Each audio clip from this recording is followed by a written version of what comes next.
ஆசீர்வதிப்பாராக. 1ஆம் தேதி முதல் ஜெபத்தை குறித்து தியானிக்க ஆண்டவர் கிருபை செய்து வந்தார். அவன் ஒவ்வொரு நாளும் கர்த்தர் நடத்தினார். சொல்லுங்க, யாருக்கு ஜெபத்தை எல்லாம் பார்த்தோம்? ஆபிரகாமின் ஜெபம். ஆபிரகாம்னா அடுத்து ஈசாக்கு யாக்கோபு வர ஸ்பீடாக போயிடும், அடுத்து வண்டி கொஞ்சம் ஸ்லோவாகும். அடுத்து அப்படியே தாவீதின் ஜெபம், எலியாவின் ஜெபம், கிதியோனின் ஜெபம், யோசுவாவின் ஜெபம், ஆசாவின் ஜெபம், யாவேசின் ஜெபம், அக்சாலின் ஜெபம், நெகேமியாவின் ஜெபம், பவுலின் ஜெபம். அப்ப இன்னைக்கு நம்ம என்ன தியானிக்க போறோம்? வேற உங்களுக்கு என்னெல்லாம் தெரியும் சொல்லுங்க. இன்னைக்கு நம்ம தியானிக்க போற ஜெபம் பரமண்டல ஜெபம். ஹல்லேலூயா. பரமண்டல ஜெபம் எங்களுக்கு தெரியாதா? அப்படி யாராவது இருக்கிறீங்கன்னா இப்ப காணாம சொல்லணும்.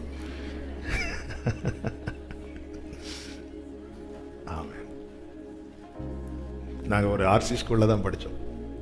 அதனால அந்த பரலோகத்தில் இருக்கிற எங்கள் பிதா, உம்முடைய நாமம் அர்ச்சிக்கப்படுவதாக, உம்முடைய ராஜ்யம் வருக, உம்முடைய சித்தம் பரலோகத்தில் செய்யப்படுவது போல. எல்லாரும் படிச்சிருக்கிறீங்க. கர்த்தர் இழுத்து கொண்டு வந்த கூட்டத்துக்காக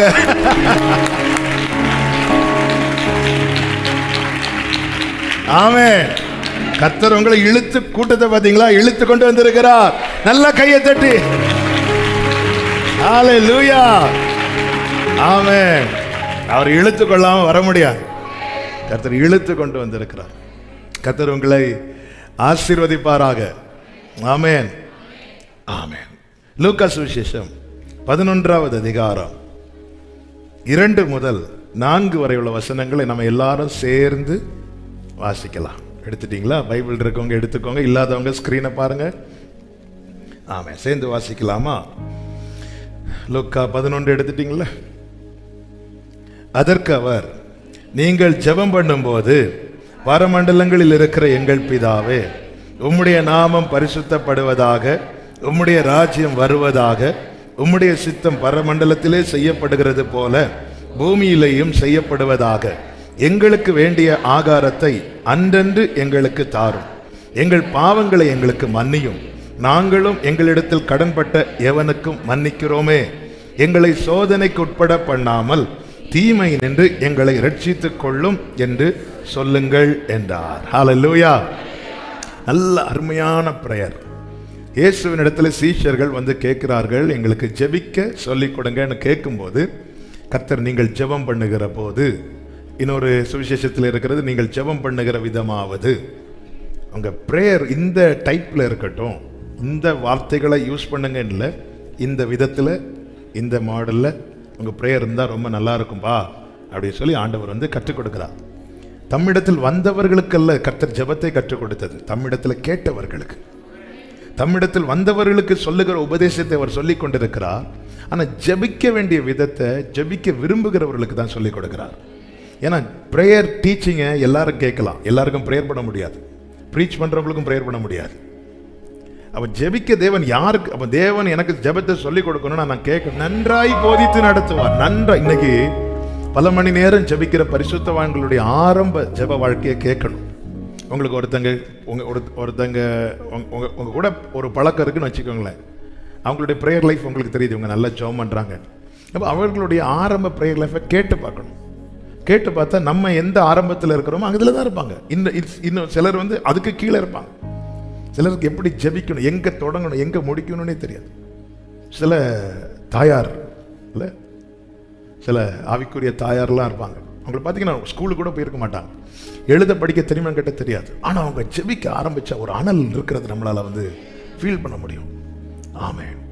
இந்த ஜெபத்தில் இருக்கிற வல்லமை ஒரு தேவ பிள்ளைக்குள்ளே ஜெபிக்கணும். அதாவது பேசாமல் உறவில் நிலைத்திருக்க முடியாது. எந்த பேச்சும் இல்லாமல் உறவில் நிற்க முடியாது, நிலைத்திருக்க முடியாது. இதை முதல்ல சபை வந்து உணரணும். சபை நல்லா உணரணும். ஆமென். அதான் இந்த உறவு, அது இந்த ஜெபத்தில் முதல் பாயிண்டே அதான். தேவன்கிட்ட கேட்கிறாங்க, நீர் எங்களுக்கு போதிக்க வேண்டும். கேட்கும்போது அதற்கு அவர் எதற்கு அவங்க கேட்டதுக்கு பதில் ஜபிக்க சொல்லிக் கொடுக்கிறார். நான் வேறொரு ஜபம் தான் இன்னைக்கு காலையில் எடுத்து எழுத ஆரம்பிக்கும் போது ஆவியானவர் இதன் மேலே ஒரு நாட்டத்தை அப்படி ஒரு ஈர்ப்பை கொடுத்துட்டே இருந்தார். இப்போ ஆண்டவர் இதை குறித்து நிறைய வாட்டி பேசியாச்சு, எல்லாருக்கும் தெரியும். இருந்தாலும் இன்னைக்கு ஆண்டவர் இதில் ஏதோ சில காரியத்தை நம்ம இடத்துல சொல்ல விரும்புகிறார். இந்த பரமண்டல ஜெபம், லார்ட்ஸ் பிரேயர். ஆமாம், நான் இது உண்மையிலேயே லார்ட்ஸ் பிரேயரான்னு கேட்டால், ஏசு இப்படி தான் ஜெபம் பண்ணியிருப்பாருன்னு கேட்டால் வாய்ப்பு ரொம்ப குறைவு. ஏன்னா அவர் எங்கள் கடன்களை எங்களுக்கு மன்னியோன்னு, எங்கள் பாவங்களை எங்களுக்கு மன்னியோன்னு ஆண்டவர் சொல்லி கொடுக்குறாங்க. இயேசுவின் இடத்துல ஒரு பாவமும் இல்லை. இயேசு இந்த பிரேயரை நாம செய்ய நமக்கு சொல்லி கொடுக்கிறார். ஆமா, நம்ம அதுக்கு பேர் என்ன வைக்கிறோம்? அவருக்கு பேரை வச்சுட்டு அவர் செய்யட்டும். ஆமா, நம்ம இந்த ஃபர்ஸ்ட் சொல்லும் போதெல்லாம் கரெக்டா சொல்லிட்டு வரோம்.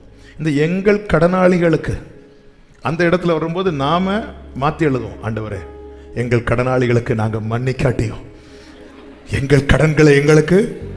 அப்படி ஜெபிக்கிற அநேகர் உண்டு. நான் இப்படி ஜெபம் பண்ணுவேன்னா ஆரம்பத்தில், எங்கள் கடனாளிகளுக்கு நாங்கள் மன்னிப்பதை காட்டிலும் அதிகமாய் எங்கள் கடன்களை எங்களுக்கு மன்னிங்க.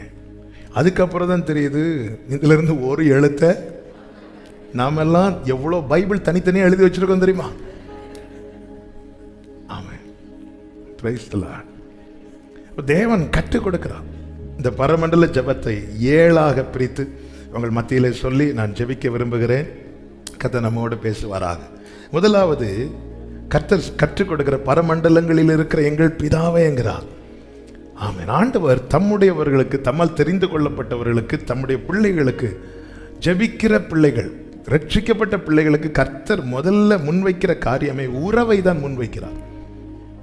ஆமென். நீங்க பெரிய பரிசுத்தவானா இருக்கலாம், பெரிய பரிசுத்தவாட்டியா இருக்கலாம், ஆமென், எந்த பாவம் செய்யாத சுத்தவானா இருக்கலாம், உத்தமர்களா இருக்கலாம். இது எல்லாத்தை விட மேலானது உறவு. உறவு, இந்த உறவு என்பது, ஆமென். இந்த இளையகுமாரன் தகப்பனிடத்துல வர என்ன ரீசன் தெரியுமா? உறவு ஒன்றுதான் ரீசன். வேற எதை வச்சு வர முடியும் அப்பா கிட்ட? நீ கிருபாசன தண்டையில வான்னு கூப்பிடுறாருல, எதை வச்சு நம்மால போக முடியும்? பிரதிஷ்டை பண்ணப்பட்ட, தெரிந்தெடுக்கப்பட்ட, சுத்திகரிக்கப்பட்ட பிரதான ஆசாரியனே டவுட்ல தான் உள்ள போவான். அதனால அவன் இடுப்புல ஒரு கயிறு இல்ல காலில் ஒரு கயிறு கட்டி விட்டுருப்பாங்க. எதுக்குன்னா கொஞ்ச நேரம் ஆகி ஆள் வரலன்னா அங்க என்ன விழுந்துட்டு, அடி விழுந்துட்டு. பிரதிஷ்டை பண்ணப்பட்ட, பிரித்தெடுக்கப்பட்ட, நியமங்களில் ஒன்றும் தவறாத, ஏன்னா உள்ள அடி இருக்குன்னு தெரிஞ்சினாலே வெளியே இருக்கவன் அழகா இருப்பான். ஆமென்.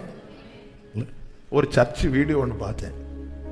ஒருத்தர் பாஸ்டர் போன வாரம் வராதவங்களை பெரம்பு வச்சு அடி அடி நடிக்கிறார்.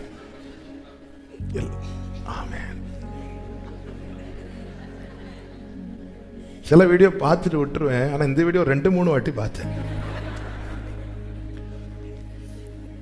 ஏன்னா பைபிள் பெரம்பை கையாளாதவன் நான் உங்களை நேசிக்கிறேன், மிகவும் நேசிக்கிறேன். உள்ள அடி விழுன்னு தெரிஞ்சா வெளியே இருக்கவன் அசால்ட்டா போவானா?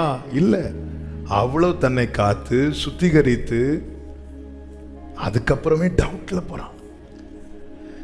இப்படிப்பட்ட மகத்துவம் உள்ள தேவனிடத்துல நீங்களும் நானும் நெருங்கணுங்கிறதுக்காக சிலுவையை தூக்கி தோள்ல வச்சா, தோள்ல வச்சுட்டு ஹல்லேலூயா ஹல்லேலூயா, அந்த உறவை அவர் நமக்கு ஏற்படுத்தி தந்திருக்கிறார். உறவை முன்வை, இந்த உறவுல வாங்குறார். வேற நீ எதை கொண்டு வந்தாலும் அதை வச்சு உன்னால ஒன்னும் வாங்க முடியாது. சபையே இதை நல்லா புரிஞ்சுக்கோங்க. நான் ஆண்டவரை தசமபாகம் கொடுத்தேன்னு சொல்லிட்டு அதை கொண்டு வந்து வாங்க முடியுமா? நம்ம பல காரியத்தை முன்வைத்து வாங்க பார்க்கிறோம் ஆண்டவர்கிட்ட.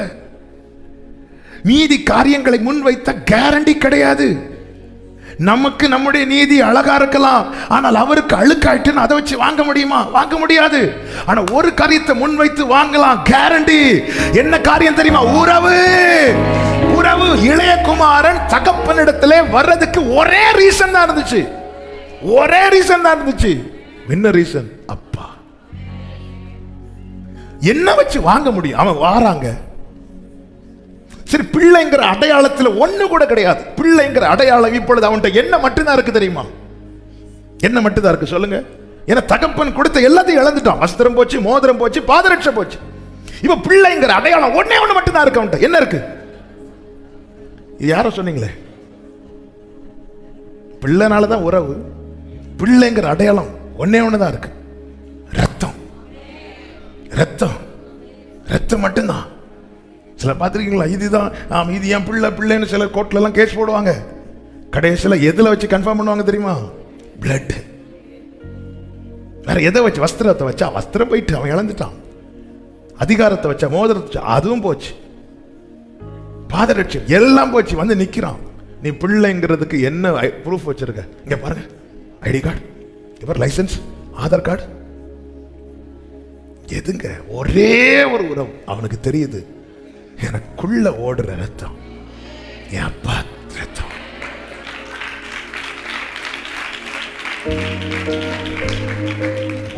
நீ உன் வெளியே இருக்கிற அழுக்கை பார்த்தால் உன்னால நெருங்க முடியாது. உள்ள ஓடுற ரத்தத்தை பார்த்தா ஒரு நம்பிக்கை இருக்கிறது.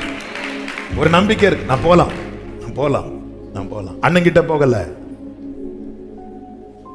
அண்ணங்கிட்ட போகல, வேலைக்காரங்க கிட்ட போகல. இப்போ அவன் வர்றதுக்கு தகப்பனிடத்துல மட்டும், அந்த வீட்டுல மட்டும் அவங்க அப்பா இல்லைன்னா அவங்க அண்ணன் கிட்ட போயிருக்கவே மாட்டான். ஏன்னா எல்லாத்தையும் இழந்துட்டான். உரு குலைந்தவன், அடையாளத்தை தொலைத்தவன். ஒன்னே ஒண்ணு இருக்கு, அப்பா பிள்ளைங்கிற உறவு. ஆமென். உறவை முன்வைத்து ஜெபிக்கணும். அக்சால் உறவை முன்வைத்து அப்பா கிட்ட கேட்கிறான். இப்ப வறட்சியான நிலத்தை எனக்கு கொடுத்தீங்க, ஏன்னா ஏன் அப்பா, நான் கேட்கலாம். இது எனக்கு வர வேண்டியது, அப்படி கேட்க முடியாது. இது என்னுடைய அப்பா, அப்படி கேட்கலாம். ஹல்லேலூயா. ஜெபிக்கும் போது இந்த உறவை முன்வைக்கணும். ஆமென். உறவை முன்வைத்து பழகணும். உறவை முன்வைத்து பேசணும். அப்பா பிள்ளைக்கு எந்த கான்டாக்டும் இல்லைன்னு அந்த பிள்ளை வாய் திறந்த அப்பான்னு கூட சொல்ல வராது. நேற்று ஒரு சகோதரன், ஒரு தம்பி வந்தாப்புல. அந்த தம்பி ஹோலி ஸ்பிரிட் மீட்டிங் 2வது நாளாக அதோ அட்டன் பண்ணியிருக்கும் போது, அன்னைக்கு தான் ஆண்டவர் வந்து 2வது நாளா 3வது நாளா நொறுங்குண்டு 3வது நாளா அப்படி நொறுக்கி உள்ள வாசம் பண்ணுகிறான். செய்தி கேட்டுட்டு போகிறான். அவங்க அப்பாவுக்கு ஒரு சின்ன ஆக்சிடென்ட் ஆகிட்டு. ஆக்சிடெண்ட்டில் இடுப்பு எலும்பு வந்து கொஞ்சம் டேமேஜ். ஆமாம். அவன் சொல்கிறான், ஃபஸ்ட் நான் 3 மாசமா எங்கள் அப்பாட்ட பேசவே இல்லை. ஆனால் அன்னைக்கு எங்கள் அப்பா விழுந்தாங்களோ இல்லையோ என்ன நொறுக்கிட்டாரு. அதுக்கப்புறம் போயிருந்து அப்பான்னு கூப்பிட்டேன், அப்பாட்ட பேசினேன், எனக்கு சந்தோஷமா இருக்கு அப்படிங்கிறான். ஆமாம். அப்பா இருக்கிறார், பிள்ளை இருக்கிறார், ஆனால் இந்த 3 மாசமா எந்த கான்டாக்டும் இல்லை. ஒரு காரியத்தை தேவன் அனுமதித்து அந்த உறவை ஆண்டவர் புதுப்பிக்கிறார். இந்த உறவை புதுப்பிப்பதின் அடையாளம் தான் வஸ்திரம்லாம் ஆழ்ந்த வேலை வருங்க. முதல்ல தகப்பன் ஓடி போய் பிள்ளைய கட்டி பிடிக்கிறார். வஸ்திரம் கொடுத்துட்டு கட்டி பிடிக்க வேண்டியது தானே, பாதரட்சை கொடுத்துட்டு கட்டி பிடிக்க வேண்டியது தானே. ஃபர்ஸ்ட் உறவு, அப்புறம் தான் உதவி. ஆமே. அவன் வந்ததே இந்த வேலைக்காரங்க கூட்டத்தில் வச்சு எனக்கு சாப்பாடு போடுங்க, இதுக்கு தான் வந்தான். ஆனா முதல்ல உறவு. தேவ சமூகத்தில் வரும்போது முதல்ல அவர் எதை புதுப்பிப்பார் தெரியுமா? அந்த உறவு. இப்போ ஒரு கேள்வி உங்க மத்தியில் நான் கேட்கிறேன். நமக்கும் தேவனுக்கும் இடையே இருக்கிற உறவு எப்படி இருக்கிறது? ஆமாம். இந்த கேள்விக்கு நமக்கு முதல்ல பதில் தெரியணும். இந்த கேள்விக்கு நம்மிடத்திலிருந்து சரியான பதில் வரலன்னா நம்முடைய முதல் ஃபோக்கஸே இந்த உறவுல தான் இருக்கணும். என்ன செய்யணும்? ஒன்றும் செய்யண்டாம், அவரிடத்துல வா, அவர் செய்வார். அவர் தான் செய்கிறார். என்ன செய்கிறார்? ஓடி போய் கட்டி அணைத்து. அந்த வசனத்தை வாசிங்க, லூக்கா 15வது அதிகாரம் அதனுடைய 20வது வசனம். எழுந்து புறப்பட்டு தன் தகப்பனிடத்தில் வந்தான். அவன் தூரத்தில் வரும்போது அவனுடைய தகப்பன் அவனை கண்டு மனது உருகி ஓடி அவன் கழுத்தை கட்டிக்கொண்டு அவனை முத்தம் செய்தான். இவன் செய்தது ஒண்ணுதான், எழுந்து ரெடியாகி தகப்பனிடத்தில் வந்தான். தகப்பன் செய்தது, மீதி எல்லாமே தகப்பன் செய்ததுதான்.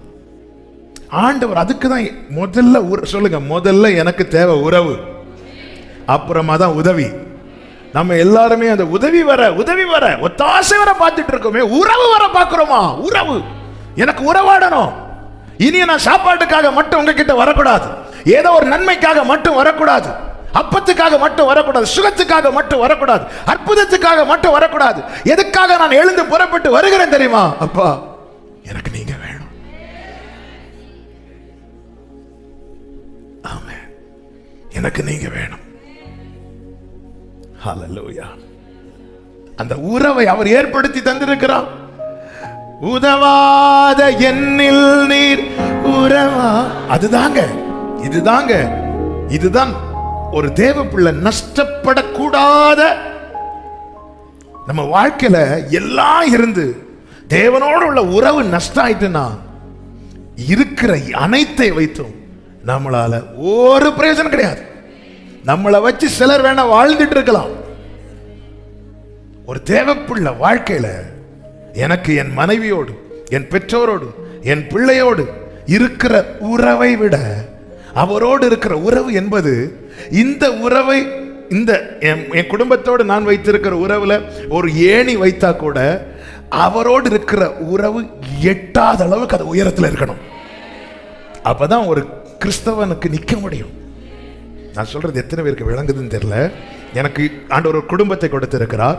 குடும்பத்தின் மேல நான் வச்சிருக்கிற நேசம், அந்த உறவு, அதுல ஒரு ஏணி வச்சு அவரோடு இருக்கிற உறவு, இதுக்கு நேரம் வச்சா கூட, அந்த ஏணி வச்சா கூட எட்டாத அளவுக்கு கம்பேர் பண்ணவே கூடாது. எனக்கு ஆண்டவரை பிடிக்கும், என் மனைவியை பிடிக்கும், என் பிள்ளை, அப்படி அல்ல. உங்களுக்கு யாரை பிடிக்கும்? இவங்களுக்கு பிடிக்கும். அப்போ அவரை பிடிக்காதா? இந்த லிஸ்ட்லயே அவரை வைக்க கூடாது. அவர் தான் எனக்கு எல்லாம், அவர் தான் எனக்கு எல்லாம். எனக்கு என் மனைவியை பிடிக்கும், எனக்கு என் பிள்ளையை பிடிக்கும், எனக்கு என் பெற்றோரை பிடிக்கும், எனக்கு என் சகோதரர்களை பிடிக்கும். அவரை குறித்து சொல்லணும்னா எனக்கு என்னை விட அவரை தான் பிடிக்கும். ஆமா, தன் சொந்த மாம்சத்தை பகைத்தவன் ஒருவரும் இல்லையே. ஆமே, ஆமே. ஒரு வாட்டி எனக்கு கொஞ்சம் கை வலின்னு சொல்லிட்டு லாஸ்ட் இயர், அப்போ ஜஸ்டின் அவன் தான் வந்து கைக்கு வந்து ஒத்தடை வைக்கிறான். திடீர்னு தண்ணி நல்லா சூடாக எடுத்து ஒத்தடை வச்சுட்டான். அப்படி சொல்லி சத்தம் போட்டேன். என்னடா அவனுக்கு கையில் வைக்கிறான். அண்ணே ஒன்றும் இல்லைண்ணே, இங்கே கூட நான் வைக்கிறேன்னு சொல்லிட்டு நான் எடுத்து வச்சேன். அவன் ஆண் கத்துனான். அவன் கையில் எப்படி வைப்பான்னு கூட நான் வைக்கிறேன். அப்படிதான் நம்ம சிலரை அடிப்போம். இதெல்லாம் வலிக்குது, அங்கே பாரு. ஆமே, வாழவே பிடிக்கலன்னு சொல்லிட்டு வீட்டில் இன்னும் ஒன்றும் ஆகலையா கேட்குறோமா? ஆமே, தன் சொந்த மாம்சத்தை பகைத்தவன் ஒருவரும் இல்லையே. ஃபாஸ்டிங் இருக்குன்னு இருப்போம், பக்கத்தில் ஒருத்தங்க சாப்பிட்டுட்டு வந்து உட்காந்துருப்பாங்க. எவ்வளவு கடுப்பேரம் தெரியுமா? அதுக்கப்புறம் ஃபுல்லாக பேய ஓட்டுறோமோ இல்லையோ, இந்த ஆளை ஓட்டணும். தன் சொந்த மாம்சத்தை பகைத்தவன் ஒருவரும் இல்லையே. வேறொரு ஆசை இல்லை. பாடிட்டு புது சாரியா சிஸ்டர்? தன் சொந்த மாம்சத்தை பகைத்தவன் ஒருவரும் இல்லையே. ஆமே, சில காமெண்ட் பெருசா கட்டியிருப்பாங்க, கேட்டை மூடி இருப்பாங்க. அந்த வழியா போகும்போதெல்லாம் தன் சொந்த மாம்சத்தை பகைத்தவன். ஆமே, சொல்ல முடியுமா? எனக்கு என்ன விட அவர் தான் பிடிக்கும். அப்படி பிடிச்சதுனால தான், அந்த நேசத்தை பேதுரு காட்டினதுனால தான் பேதுருவை சிலுவையில் அறைய கொண்டு போகும்போது, எங்க கொண்டு போறீங்க? நீ ஒருத்தரை ரொம்ப உயர்த்திட்டு இருக்கிறியே, அவரை மாதிரி ஒன்னு அறிய போறோம். தயவு செய்து அப்படி மட்டும் அரைஞ்சிடாதீங்க, அதுக்கு நான் பாத்திரவான் அல்ல. என்னைக்கு தலைக்கீழ அவர் கால் பட்ட இடத்துல என் தலைப்படணும். எனக்கு என்ன விட அவரை பிடிக்கும். அதாவது இந்த நேசம் ஒரு நாளில் வராது, அதுதான் புரிஞ்சுக்கணும்.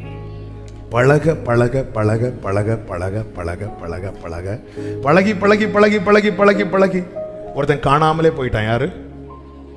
ஏனோக்கு. இன்னைக்கு பழகி நாளைக்கு காணாம போயிட்டானா? இல்ல. நிறைய பேர் அப்படிதான் நினைச்சிட்டு இருக்கிறாங்க.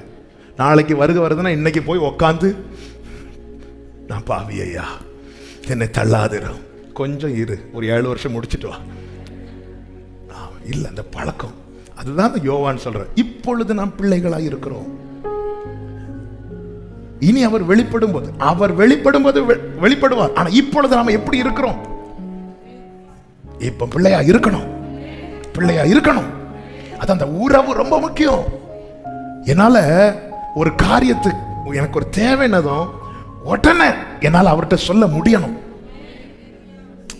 நம்ம என்ன செய்வோம்னா அதெல்லாம் மனசுல வச்சு நமக்குன்னு ஒரு பிரேயர் டைம் இருக்கும் தெரியுமா? அப்பதான் அது காக்கை குஞ்சும் கூப்பிடுது தேவைக்கு, மிருகங்களும் கூப்பிடுது, ஆனா அவைகள் உறவாடாது.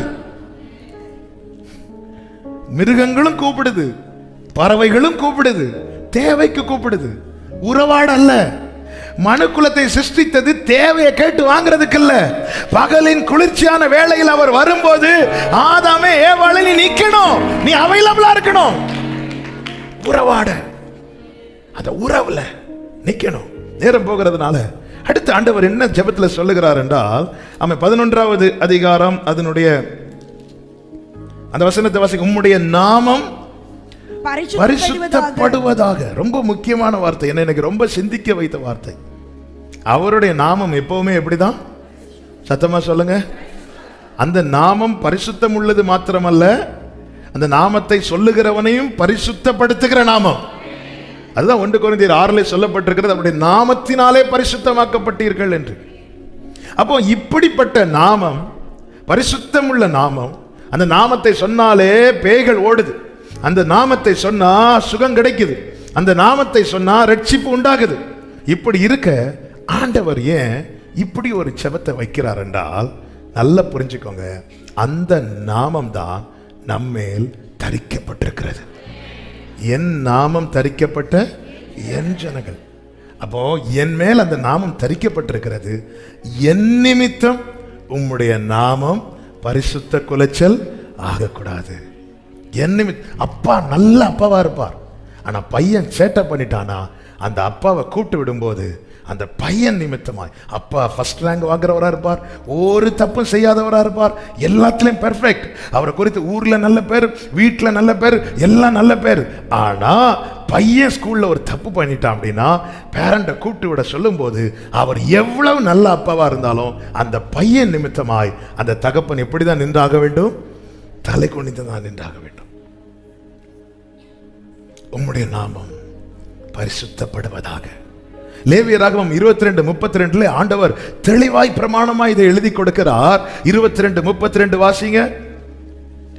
என் பரிசுத்த நாமத்தை பரிசுத்த குலைச்சலாக்காதிருப்பீராக.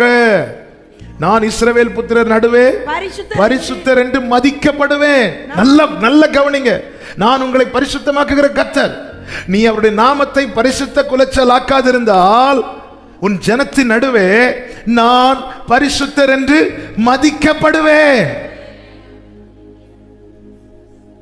ஹல்லேலூயா. சபையே இந்த வார்த்தையை கவனம். ஏன் இந்த ஜெபம் எவ்வளவு முக்கியம் தெரியுமா? என் நிமித்தம் அவருடைய நாமம் பரிசுத்த குலைச்சலாக்காமல் இருந்தால், என் நிமித்தம் அவர் பரிசுத்தர் என்று ஜனத்தின் நடுவே மதிக்கப்படுவாராம். நம்மை ஆலயமாய் தெரிந்தெடுத்து அவருடைய நாமத்தை நம்ம, என் நாமம் தரிக்கப்பட்ட என் ஜனங்கள், என் நாமம் தரிக்கப்பட்ட என் ஜனங்கள் முத்திரை போட்டிருக்கிறார். பரிசுத்த குலைச்சலாக்காதபடி எச்சரிக்கையா இருக்கணும், கவனமா இருக்கணும். நம்ம என்ன நினைச்சிட்டு இருக்கோம்? நம்மை தேவன் ஆலயமாய் தெரிந்தெடுத்திருக்கிறார். நாம் தான் அவருடைய ஆலயம். தீட்டானது இந்த ஆலயத்துக்குள் இருந்தால் மேல என்ன பெயர் வைக்கப்பட்டிருக்கிறது? அவருடைய நாமம் தான். நம்மளை எப்படிங்க சொல்றாங்க? கிறிஸ்டியன் தானங்க சொல்றாங்க, கிறிஸ்தவன் சொல்றாங்க. கிறிஸ்து அவன், கிறிஸ்தவன், அவரை வச்சுதானங்க நம்ம அறியப்படுறோம். ஒரு பேர் வரும்போது கிறிஸ்தவர்கள், இவங்கெல்லாம் கிறிஸ்டியன்ஸ் சொல்றாங்கல்ல. அவருடைய நாமம் ஒரு தப்பு செய்து, ஒரு பாவம் செய்து அந்த இடத்துல நம்ம எப்படி அடையாளப்படுத்துவாங்க? ஒரு ஊழியக்காரர் ஒரு தப்பு செஞ்ச எப்படி அடையாளப்படுத்துறாங்க? கிறிஸ்தவ பாதிரியார் அடையாளப்படுத்துறாங்கல்ல. கிறிஸ்தவன், கிறிஸ்தவள், இப்படித்தானே அடையாளப்படுத்துறாங்க. அப்ப அந்த நாமம் நம் நிமித்தம் தூஷிக்கப்படக்கூடாது அல்லவா? ஆண்டவர் சொல்றாரு, நீ ஆண்டவர் எனக்கு வெட்கம் வந்துடக்கூடாது, எனக்கு வந்துடக்கூடாது, ஆண்டவர் நான் அவமானப்படக்கூடாது, அப்பா எனக்கு நஷ்டம் வந்துடக்கூடாது, இதெல்லாம் நீ கேளு. அதுக்கு மேல நீ ஜெபம் பண்ணு, உம்முடைய நாமம் பரிசுத்தப்படுவதாக. நம்ம எல்லாம் அதுல போக்கஸ் வைக்கல. நம்ம போக்கஸ்ல என்ன? ஆண்டவரே நான் தோற்றுறக்கூடாது, ஆண்டவரே, ஆண்டவரே எனக்கு கடன் வந்துடக்கூடாது, ஆண்டவரே, ஆண்டவரே நான் தொழில் செய்ய போறேன், எனக்கு நஷ்டம் வந்துடக்கூடாது, ஆண்டவரே, ஆண்டவரே நான் இந்த இடத்துல ஒரு காரியத்துக்காக ஒரு நபரை பார்க்க போறேன், நான் வெட்கப்பட்டுறக்கூடாது, ஆண்டவரே, என் பிள்ளைக்கு ஒன்னும் ஆயிரக்கூடாது. எல்லாம் கேளுங்க. ஆனா அதுக்கு மேல ஒன்ன நம்ம மறந்துட்டோம். என்ன மறந்துட்டோம்? அவருடைய நாமம் நம்மேல் தரிக்கப்பட்டிருக்கிறதை மறந்து விட்டோம். உம்முடைய நாமம் பரிசுத்தப்படுவதாக. ஹல்லேலூயா. எவ்வளவு பெரிய நாமங்க அது. முழு உலகத்தையே ரட்சிக்கும்படிக்கு கொடுக்கப்பட்ட ஒரே நாமம். அந்த நாமத்தை இந்த ஒருவன் மேல அவர் எழுதி வைத்திருக்கிறார் என்றா அதை நாம பரிசுத்த குறைச்சலாக்கலாமோ? எசேக்கியேல் 36வது அதிகாரம் 23வது வசனத்துல இப்படி சொல்லப்பட்டிருக்கிறது. நீங்கள் பரிசுத்த மைக் ஆன் பண்ணீங்களா? புறஜாதிகளின் நடுவே நீங்கள் பரிசுத்த குலைச்சல் ஆக்கினதும் அவர்களுக்குள் உங்களால் பரிசுத்த குலைச்சல் ஆக்கப்பட்டதுமான என் மகத்தான நாமத்தை 36:23 நீங்க வாசிங்க. நீங்க கரெக்ட் தான். மகத்தான நாமத்தை நான் பரிசுத்தம் பண்ணுவேன். அப்பொழுது என் மகத்தான நாமத்தை நீங்கள் புறஜாதிகளின் நடுவே பரிசுத்த குலைச்சல் ஆக்கிட்டீங்க. உங்களால் பரிசுத்த குலைச்சல் ஆக்கப்பட்ட என் நாமம். புறஜாதிகளால் சொல்லல ஆண்டவர். யார் மேல தரிக்கப்பட்டிருக்கிறதோ அவங்க தான் உத்தரவாதி. ஆமென். ஒரு காரியத்தை செய்ய நம்ம ஒருத்தங்க கையில பொறுப்பை கொடுக்கிறோம். அந்த காரியம் முழுவதும் பாழாக்கப்படுகிறது. நாம என்ன ரீசன் சொன்னாலும் அது ஏற்றுக்கொள்ளப்படாது. யார் கையில கொடுக்கப்பட்டது அவங்க தானே உத்தரவாதம் எடுக்கணும். அவங்க தானே அந்த உத்தரவாதம் எடுக்கக்கூடியவர்கள். புறஜாதிகள் அவங்க இப்படி பண்ணிட்டாங்க, இவங்க இப்படி பண்ணிட்டாங்க. என் நாமம் யார் மேல் தரிக்கப்பட்டிருக்கிறது? உன் மேல தரிக்கப்பட்டிருக்கிறது. மகத்தான நாமம், பரிசுத்தமுள்ள நாமம். மறக்க கூடாது சபையை. எந்த ஒரு காரியம், ஏன் நமக்கு சண்டை போட தெரியாதா? ஏன் அவங்க 4 வார்த்தை பேசும்போது 40 வார்த்தை பேச தெரியாதா? ஆமென்.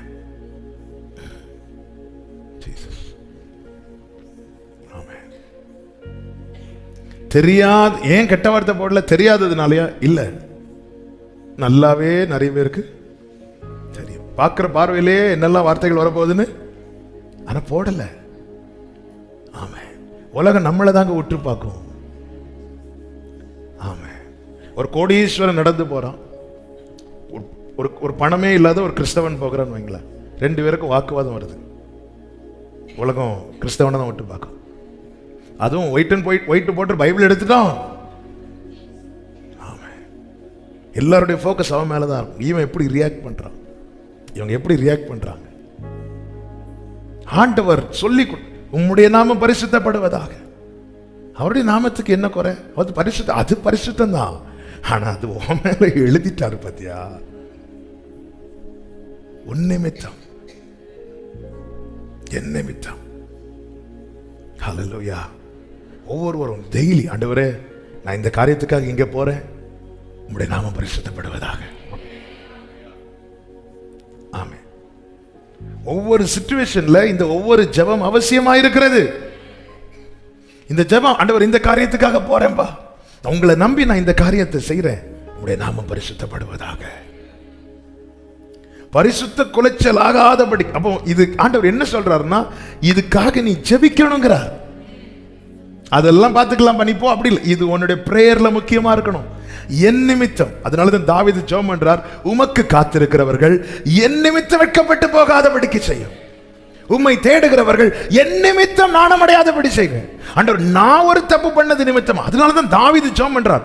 தாவீது பண்ண ஒரு தப்புனால தேசத்துல கொள்ளை நோய் என்றதும் தாவீது சொல்ற, ஆண்டவரே நான் தானே தப்பு பண்ண, ஆண்டவரே என்ன தண்டிங்க, என் குடும்பத்தை வேணா தண்டிங்க, ஜனங்களை விட்டுருங்க, என் நிமித்தமாய் ஒரு பாதிப்பு ஒவ்வொருவருக்குள்ள இருக்கணும். என் நிமித்தமாய் உம்முடைய நாமம். அப்போ இந்த ஜெபம் எவ்வளவு அவசியம். ஒரு தேவ பிள்ளை ஜெபிக்கும் போது கர்த்தர் பரிசுத்த குலைச்சல் ஆக்கும்படியான கிரியைகளை என்ன செய்கிறாராம்? சுட்டரிக்கிறார். சுட்டரிக்கிறார். அது சுட்டரிக்கப்பட்ட பிறகு அது நிமித்தம் இனி இந்த நாம பரிசுத்த குலைச்சலாம். அதனாலதான் சுத்தமான ஜலத்தை தெளிக்கிறார். கல்லான இருதயத்தை எடுத்து சதையான இருதயத்தை வைக்கிறார் என்றெல்லாம். ஆமென். எசேக்கியேல் 36 நாம் அதுக்கு கீழே படிக்க முடிகிறது. எசேக்கியேல் 39வது அதிகாரம் அதனுடைய 6வது வசனம் 7வது வசனத்தை வாசிங்க. 6-7 வசனங்கள். நான் மாகோகிடத்திலும் தீவுகளில் நிர்விசாரமாய் குடியிருக்கிறவர்களிடத்தில் அக்கினி நான் ஆவிக்குரிய கண்ணோட்டத்தோடு இதை சொல்ல விரும்புகிறேன். நிர்விசாரம், அதுல தேவன் அக்கினி அனுப்புகிறார். அந்த அக்கினியே என்ன செய்யுதுதான்? சுட்டரிக்குது. இதனால் கர்த்தர் என்று அறிந்து கொள்வார்கள். 7வது வசனத்தை வாசிங்க. இவ்விதமாய் நான் என் ஜனமாகி இஸ்ரவேலின் நடுவில் என் பரிசுத்த நாமத்தை தெரிவிப்பேன். என் பரிசுத்த நாமத்தை இனி பரிசுத்த குலைச்சலாக்க ஒட்டேன். அதனால் நான் இஸ்ரவேலில் பரிசுத்தராகிய கர்த்தர் என்று புறஜாதிகள் அறிந்து கொள்வார்கள். அப்ப இந்த நிர்விசாரம் என்பது ரொம்ப ஆபத்தான ஒன்று.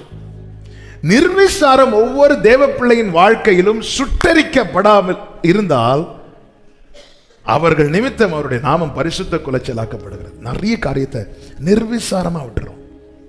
இதெல்லாம் வேண்டாம், இதெல்லாம் வேண்டாம். நன்மை செய்கிறவராய் இயேசு கிறிஸ்து ஒருபுறம் சுட்டுகிறார். எவனை விழுங்கலாம் என்று வகை தேடி பிசாசானவன் சுற்றி தெரிகிறான்.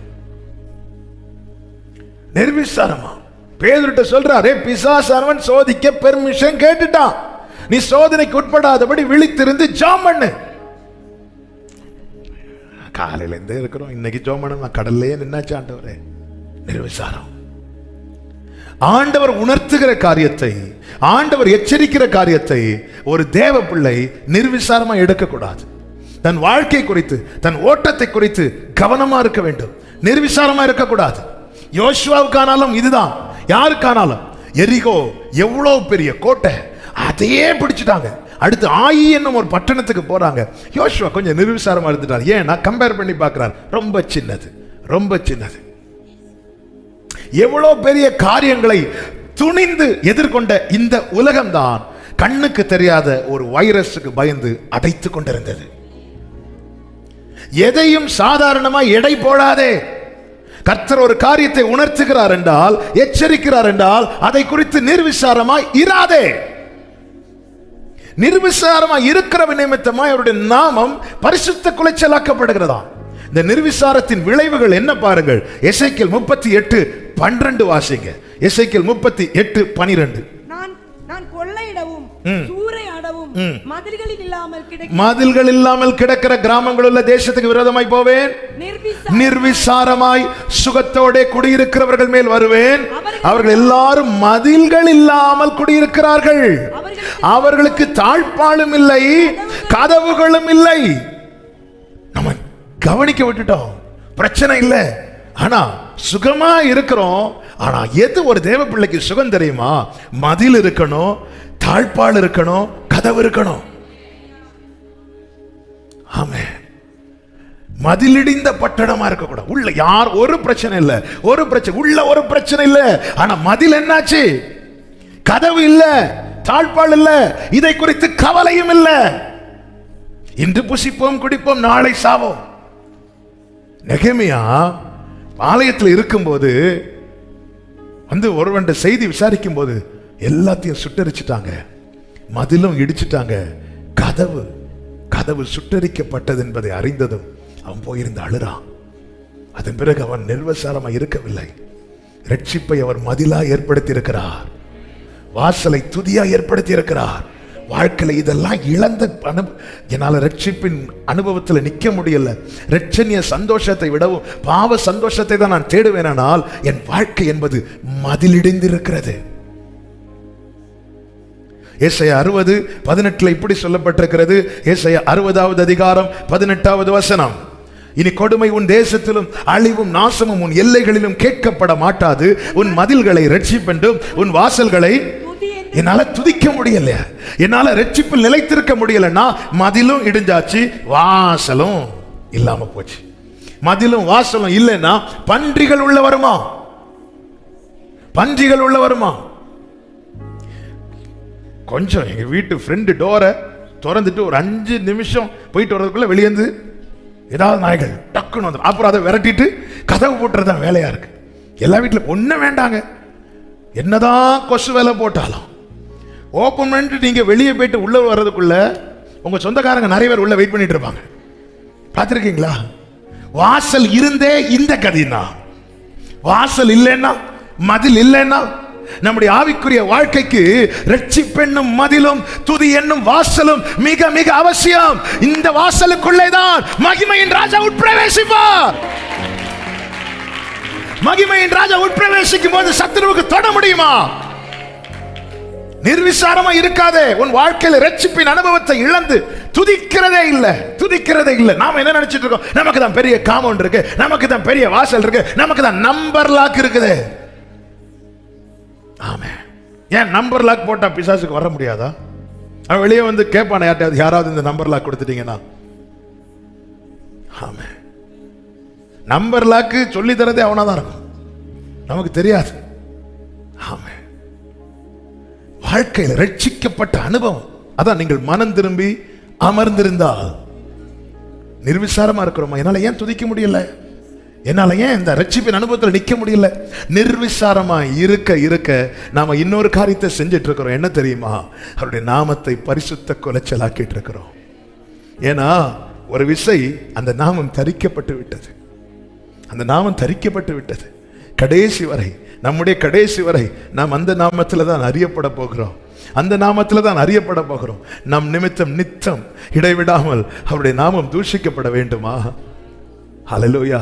என் வாழ்க்கையில் அவங்க ஒரு இடத்தை பார்த்து அந்த இடத்துல இடிந்து கிடக்குதுன்னா, வாசல் எல்லாம் விழுந்து கிடக்குது, காம்பவுண்டு இடிந்து கிடக்குதுன்னா, அந்த இடத்தை பார்த்து பரிதாபம் பண்றவங்க 5 பேர் இருப்பாங்கன்னா, பரியாசம் பண்றவங்க 50 பேர் இருப்பாங்க. இதை மறந்துடாதீங்க.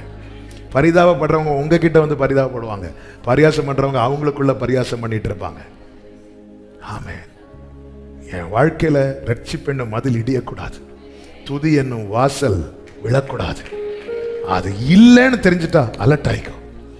அது இல்லைன்னு தெரிஞ்சதுனாலதான் தாவீது 51ஆம் சங்கீதம் பாடுறான். ரட்சணியத்தின் சந்தோஷத்தை, இதை குறித்த ஜாக்கிரதையும் உணர்வும் இல்லாதவர்கள் தான் நிர்விசாரிகள். வேதம் காண்பிக்கிற நிர்விசாரமா இருக்கு. ஆண்டவர் சொல்றாங்க, நான் உங்களுக்கு விரோதமா தான் வருவேன். ஹல்லேலூயா, ஹல்லேலூயா. உம்முடைய நாமம் பரிசுத்தப்படுவதாக. ஒவ்வொரு காரியத்துக்கு போறோம், எல்லாரும் பேசுறது மாதிரி நமக்கு. அதனாலதான் பவுல் சொல்றார், எல்லாவற்றையும் அனுபவிக்க எனக்கு அதிகாரம் உண்டு. நம்ம நாட்டில் சில சட்டங்கள் இருக்கிறது. இது செஞ்சா பாவம், அப்படி சட்டத்தை மீறி செஞ்சா அதுக்கு தண்டனை உண்டு. ஆனா சட்டத்துக்கு உட்பட்ட காரியங்களை செய்தால் தண்டனை கிடையாது. ஆனா நம்ம நாட்டில் சில காரியங்கள் தப்புன்னு இருக்குல்ல, அது வேற ஒரு நாட்டுக்கு போனா அங்க அது தப்பு கிடையாது. அங்க போய் அந்த காரியத்தை செஞ்சா அதுக்கு அங்க என்ன கிடைக்காது? தண்டனை கிடைக்காது. இதுதான் பவுல் சொல்றாரு. நீங்க செய்யற நிறைய காரியங்கள், அன்னைக்கு இருந்த கவர்மெண்ட், அன்னைக்கு இருந்த ரோம கவர்மெண்ட் நிறைய காரியத்துக்கு அப்ரூவ் பண்ணிட்டாங்க. இது தப்பு கிடையாது, இது தப்பு கிடையாது, இது தப்பு கிடையாது. அதனால நான் அனுபவிக்கலாம், எனக்கு இங்க தண்டனை கிடைக்காது. ஆனால் இது எனக்கு தகுதியாகிறாது. ஏன்னா நான் கிரயத்துக்கு கொல்லப்பட்டிருக்கிறேன். அரசாங்க சட்டப்படி அது தப்பு இல்லாம இருக்கலாம், ஆனா பரலோக சட்டப்படி அது தப்பா இருக்குமானால் அது எனக்கு தகுதி கிடையாது. இப்படிதான் பவுல் அநேக காரியங்களை ஒதுக்கி வைத்தார். இதெல்லாம் இங்க தப்பு கிடையாது, இங்க தப்பு கிடையாது, இங்க தப்பு கிடையாது தான்.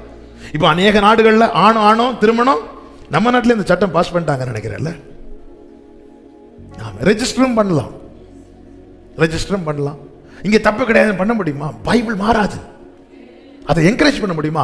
பைபிள்ல ஒரு காரியம் தப்புன்னு வந்துட்டுனா அதை ஒரு தேவ பிள்ளை என்கரேஜ் பண்ணவே கூடாது, காம்ப்ரமைஸ் பண்ணவே கூடாது. இதுக்காக நீங்க ஜெபம் பண்ணுங்க கேட்டா எப்படி ஜெபம் பண்ணுவோம்? ஆமென்.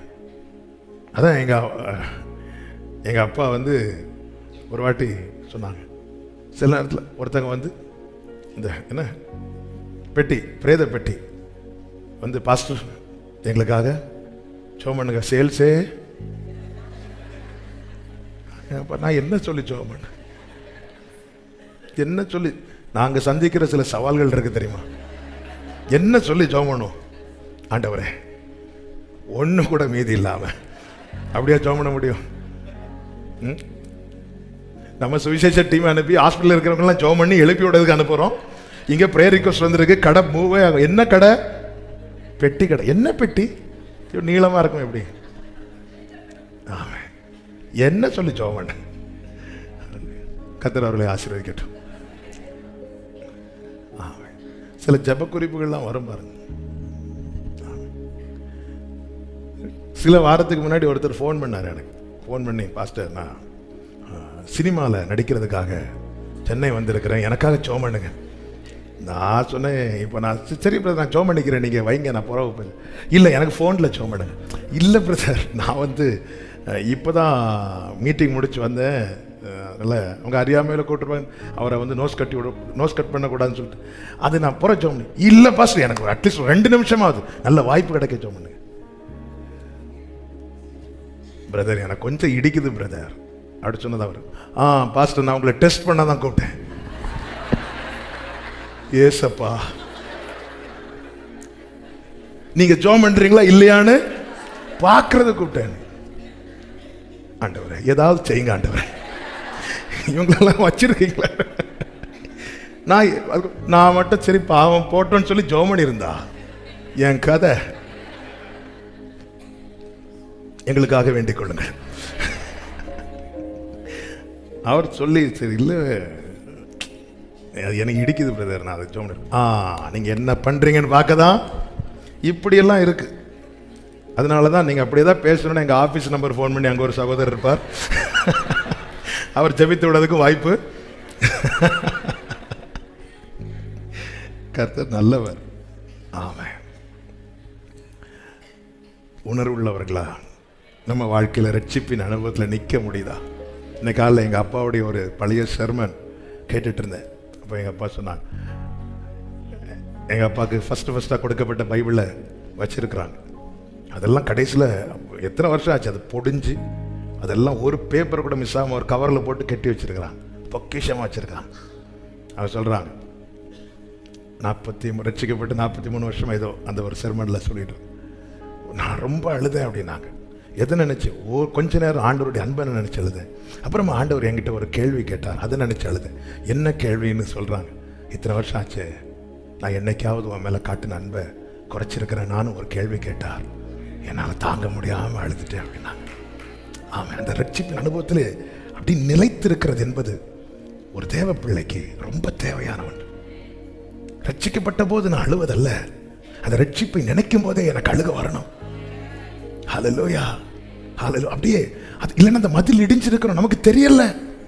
அதனால தான் தாவீது சொல்றான், எதனால என் கண்ணு பட்சேபாள் இடத்தில் போச்சு? காம்பவுண்ட் இல்லாததுனால தானே. காம்பவுண்ட் இருந்திருந்தா போயிருக்காது, மதில் இடிஞ்சிட்டு. ஆண்டவரே ஆண்டவரே ரட்சணத்தின் சந்தோஷத்தை எனக்கு திரும்ப தாங்கப்பா.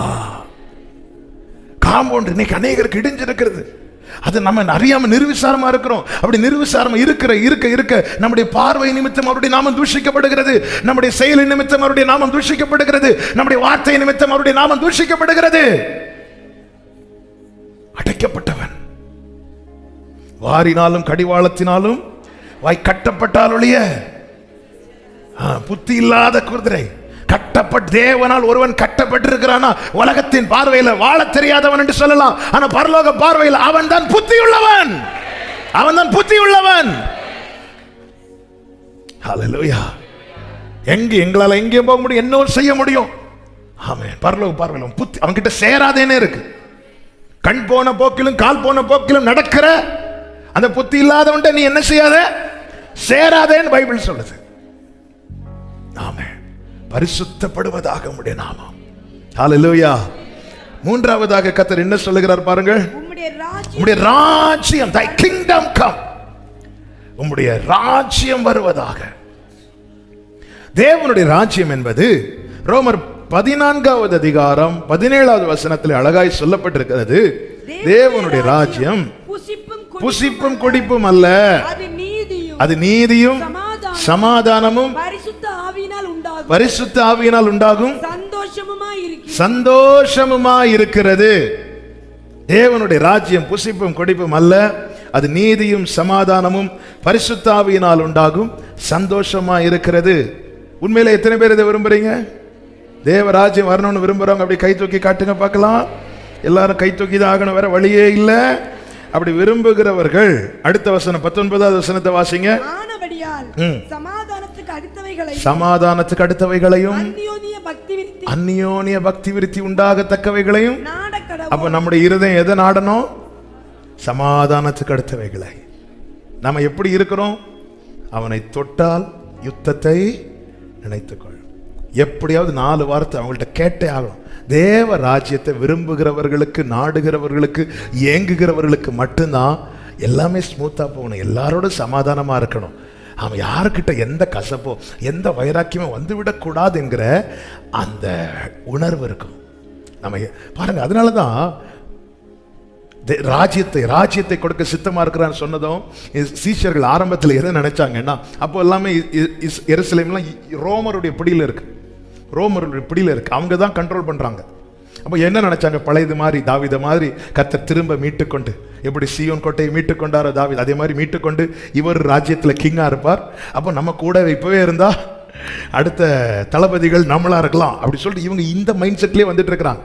வந்துட்டு இருக்கும்போது யோவான் யாக்கோபுடைய தாயாரும் வந்து கேட்குறாங்க, ஆண்டவரே உம்முடைய ராஜ்யத்தில் ரைட் சைடில் என் பையனும் லெஃப்ட் சைட் இப்போவே சீட்டு பிடிக்கிறாங்க. ஆண்டவர் நீ என்ன கேட்குறேன்னு உனக்கு தெரியலம்மா.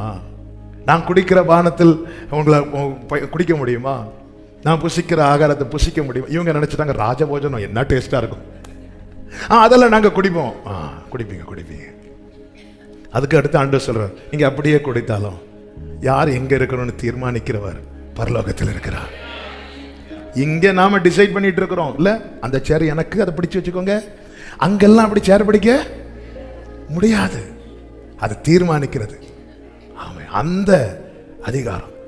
இயேசு கிறிஸ்து எதை தீர்மானிக்கிறார் தெரியுமா?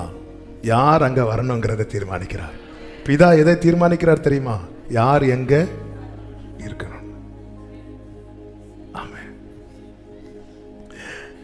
ஆண்டவர் சொல்லுகிறார். அடுத்து பாருங்க, ஒரு கிராமத்துக்குள்ள போறாங்க, அவங்க ஏற்றுக்கொள்ளாது இருக்கிறாங்க. உடனே யோவான் யாக்கோபு கேட்கறாங்க, ஆண்டவரே எலியா அக்கினி இறக்குறது போல.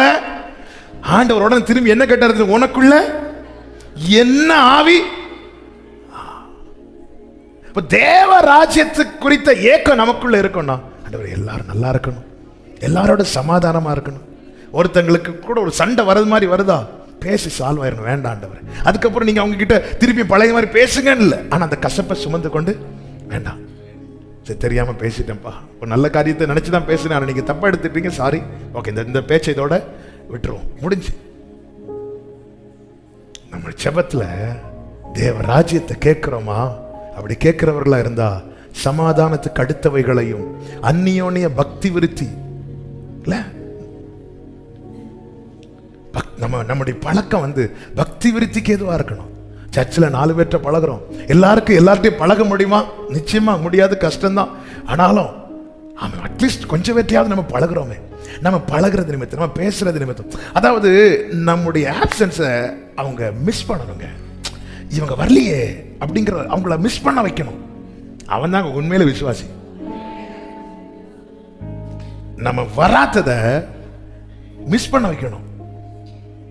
ஆமாம், அதான் பிரதர், அது அருள் ஜெகன் அவங்களுடைய மரணம் எனக்குள்ள பெரிய ஒரு வலியையும் தாக்கத்தை உண்டாக்க காரணம் என்னன்னா, ரொம்ப மிஸ் பண்ண வச்சுட்டார். ஸோ அதனால நான் அவர் கடைசியாக வந்து போன வீடியோவை சிசிடிவிலேருந்து எடுத்து என் ஃபோனில் வச்சிருக்கிறேன். ஏன்னா 1 இயருக்குள்ள ஏதோ ஒரு தாக்கத்தை வந்து அந்த சகோதரன் உண்டாக்கிட்டு போயிட்டார்.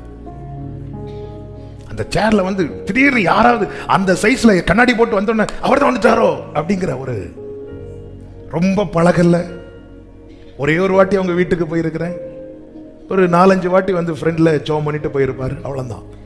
ஆனா ஏதோ ஒண்ணு அவர் வந்து தாக்கத்தை வந்து உண்டாக்கிட்டு போயிட்டார். அப்படி நம்மளை மிஸ் பண்ண வைக்கணும். நம்ம வரலன்னா யார் தேட போற? அப்படி இருக்கிறீங்க. நம்மளை தேட வைக்கணும், மிஸ் பண்ண வைக்கணும். தேவ ராஜ்யத்தில் அப்ப நம்ம ஒருத்தங்க கிட்ட போகும்போது நம்ம போய் பேச வேண்டாம், நம்ம அதில் போய் உக்காந்தாலே அவங்களுக்கு இவங்க வந்து கொஞ்ச நேரம் என்கிட்ட பேசினா நல்லா இருக்குமே, இவங்க கிட்ட கொஞ்ச நேரம் அந்த ஒரு தாக்கத்தை உண்டாக்கணும். ஆமென். அதான் அந்யோன்ய பக்தி விருத்தி. இதை நாடணும். அந்த சகோதரன் கடைசியா ஒரு ஃப்ரைடே ஆனால் ஈவினிங் தான் அவர் ஓட்டத்தை முடித்து மகிமையில போகிறார். அந்த ஃப்ரைடே ப்ரேயரில் எழும்பி பக்கத்தில் இருக்கிறவருக்கு கை கொடுக்குறார். அடுத்தபடி பேக் எடுத்து பார்க்குறாரு, எல்லாம் கடகடான ஸ்பீடாக போகிறாங்க. இவர் அப்படின்னு இன்னொருத்தர் நிற்கிறார். அவர் அப்படி கூப்பிட்டு தட்டி கை கொடுத்துட்டு அப்படி கை காட்டிட்டு அவருக்கு ஸ்டைலில் கை காட்டிட்டு அவர் நடந்து போகிறார். எனக்கு அந்த வீடியோ பார்த்தோன்னு நெஞ்செல்லாம் உடஞ்சிட்டு.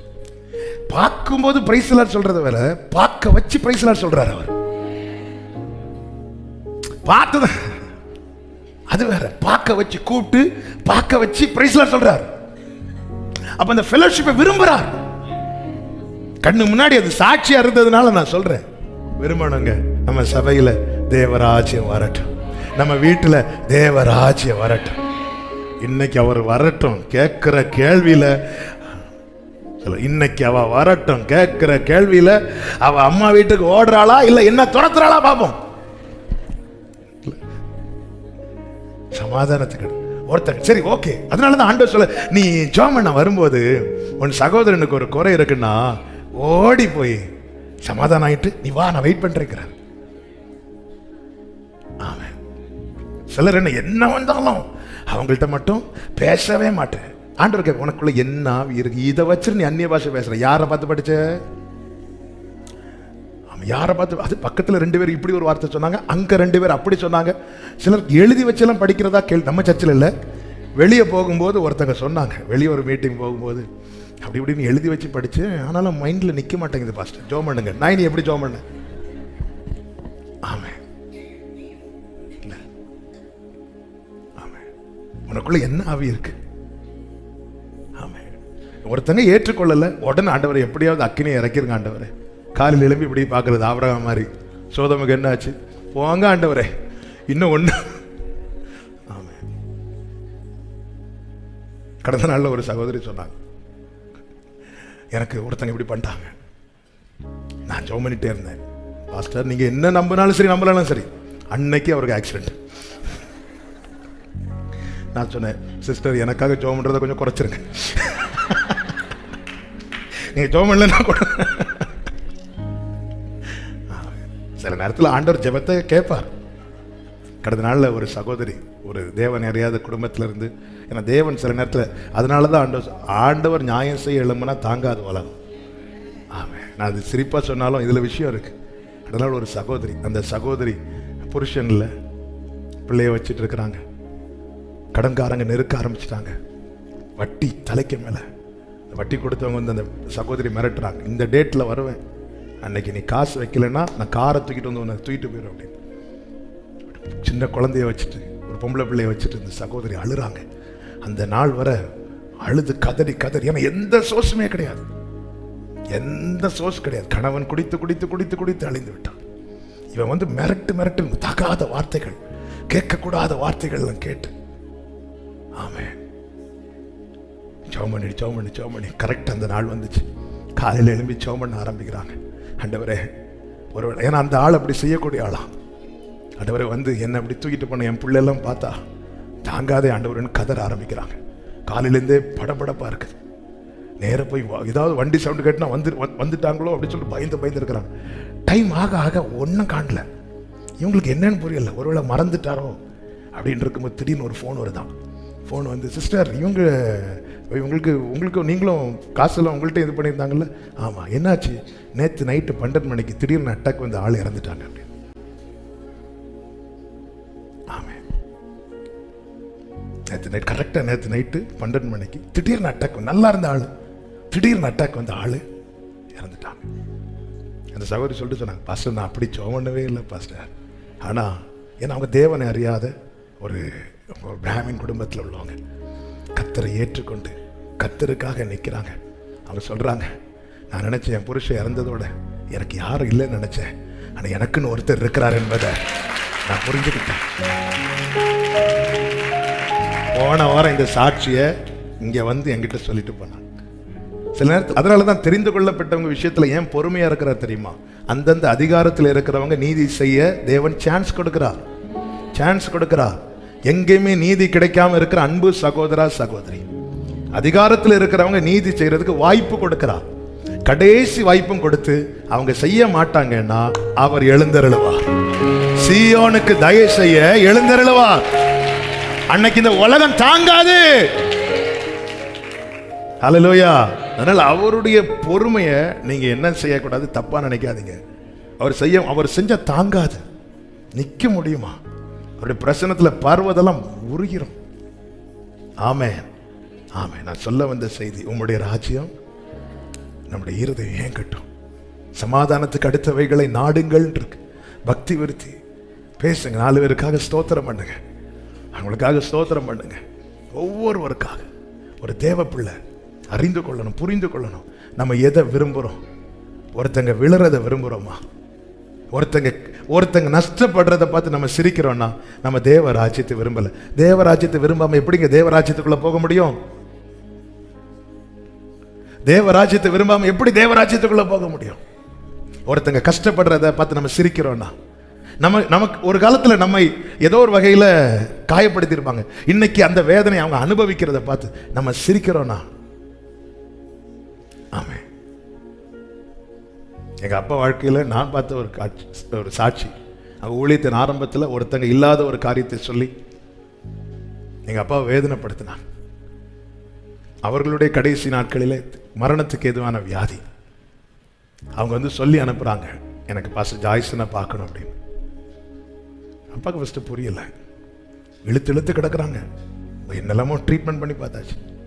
அவங்க திருப்பி ஜோம் பண்ணும்போது ஆண்டவர் தெளிவாக உணர்த்திட்டார், என் தாசனடி இப்படியெல்லாம் பேசியிருக்கிறேன். அப்போ அவங்களுக்கு புடி கிடச்சிட்டு இந்த ஜீவன் சமாதானமாக போகணுன்னா பாஸ்டர்கிட்ட என்ன கேட்கணும்? மன்னிப்பு கேட்கணும். இதை சொல்லி கூப்பிட்டதும் எங்கள் அப்பா அவள் இருக்கட்டும், அப்படி சாகட்டும், அப்படி ஒன்றுமே சொல்லலை. நேராக அடுத்த நாளே போயிட்டாங்க. போய் நாங்கள்லாம் காரில் இருக்கிறோம். எங்கள் அப்பா உள்ளே போகிறாங்க. உள்ளே போய் பார்த்து அதை பேசவே விடலை அவங்கள்ட்ட. அவங்க சாரி பாஸ்டர், அதை விடுமா, நீ நல்லா இரு, உன்னை ஆண்டவர் பலப்படுத்துவாங்க. நல்லா அவங்கள பிளஸ் பண்ணி அவங்கள ஜெபம் பண்ணிட்டு வந்தாங்க. அந்த சகோதரி ஓட்டத்தை சமாதானத்தோடு முடித்தாங்க. ஆமாம், நாம் பண்ணுற சமாதானம் ஒரு ஆத்மாவை பரலோகத்துக்கு கொண்டு போக தெரியுமா? அந்த இடத்துல மட்டும் எங்கள் அப்பா இல்லை முடியாது, அது அவளுக்கு ஆண்டவர் கொடுத்த தண்டனை இருந்திருப்பாங்கன்னா அந்த ஆத்மாவுக்கு பாதாளத்துக்கு போயிருக்கும். அந்த உத்தரவாதத்தை நாளைக்கு எங்கள் அப்பாட்ட தானே கேட்பார் ஆண்டவர். சான்ஸ் கொடுத்தேனே.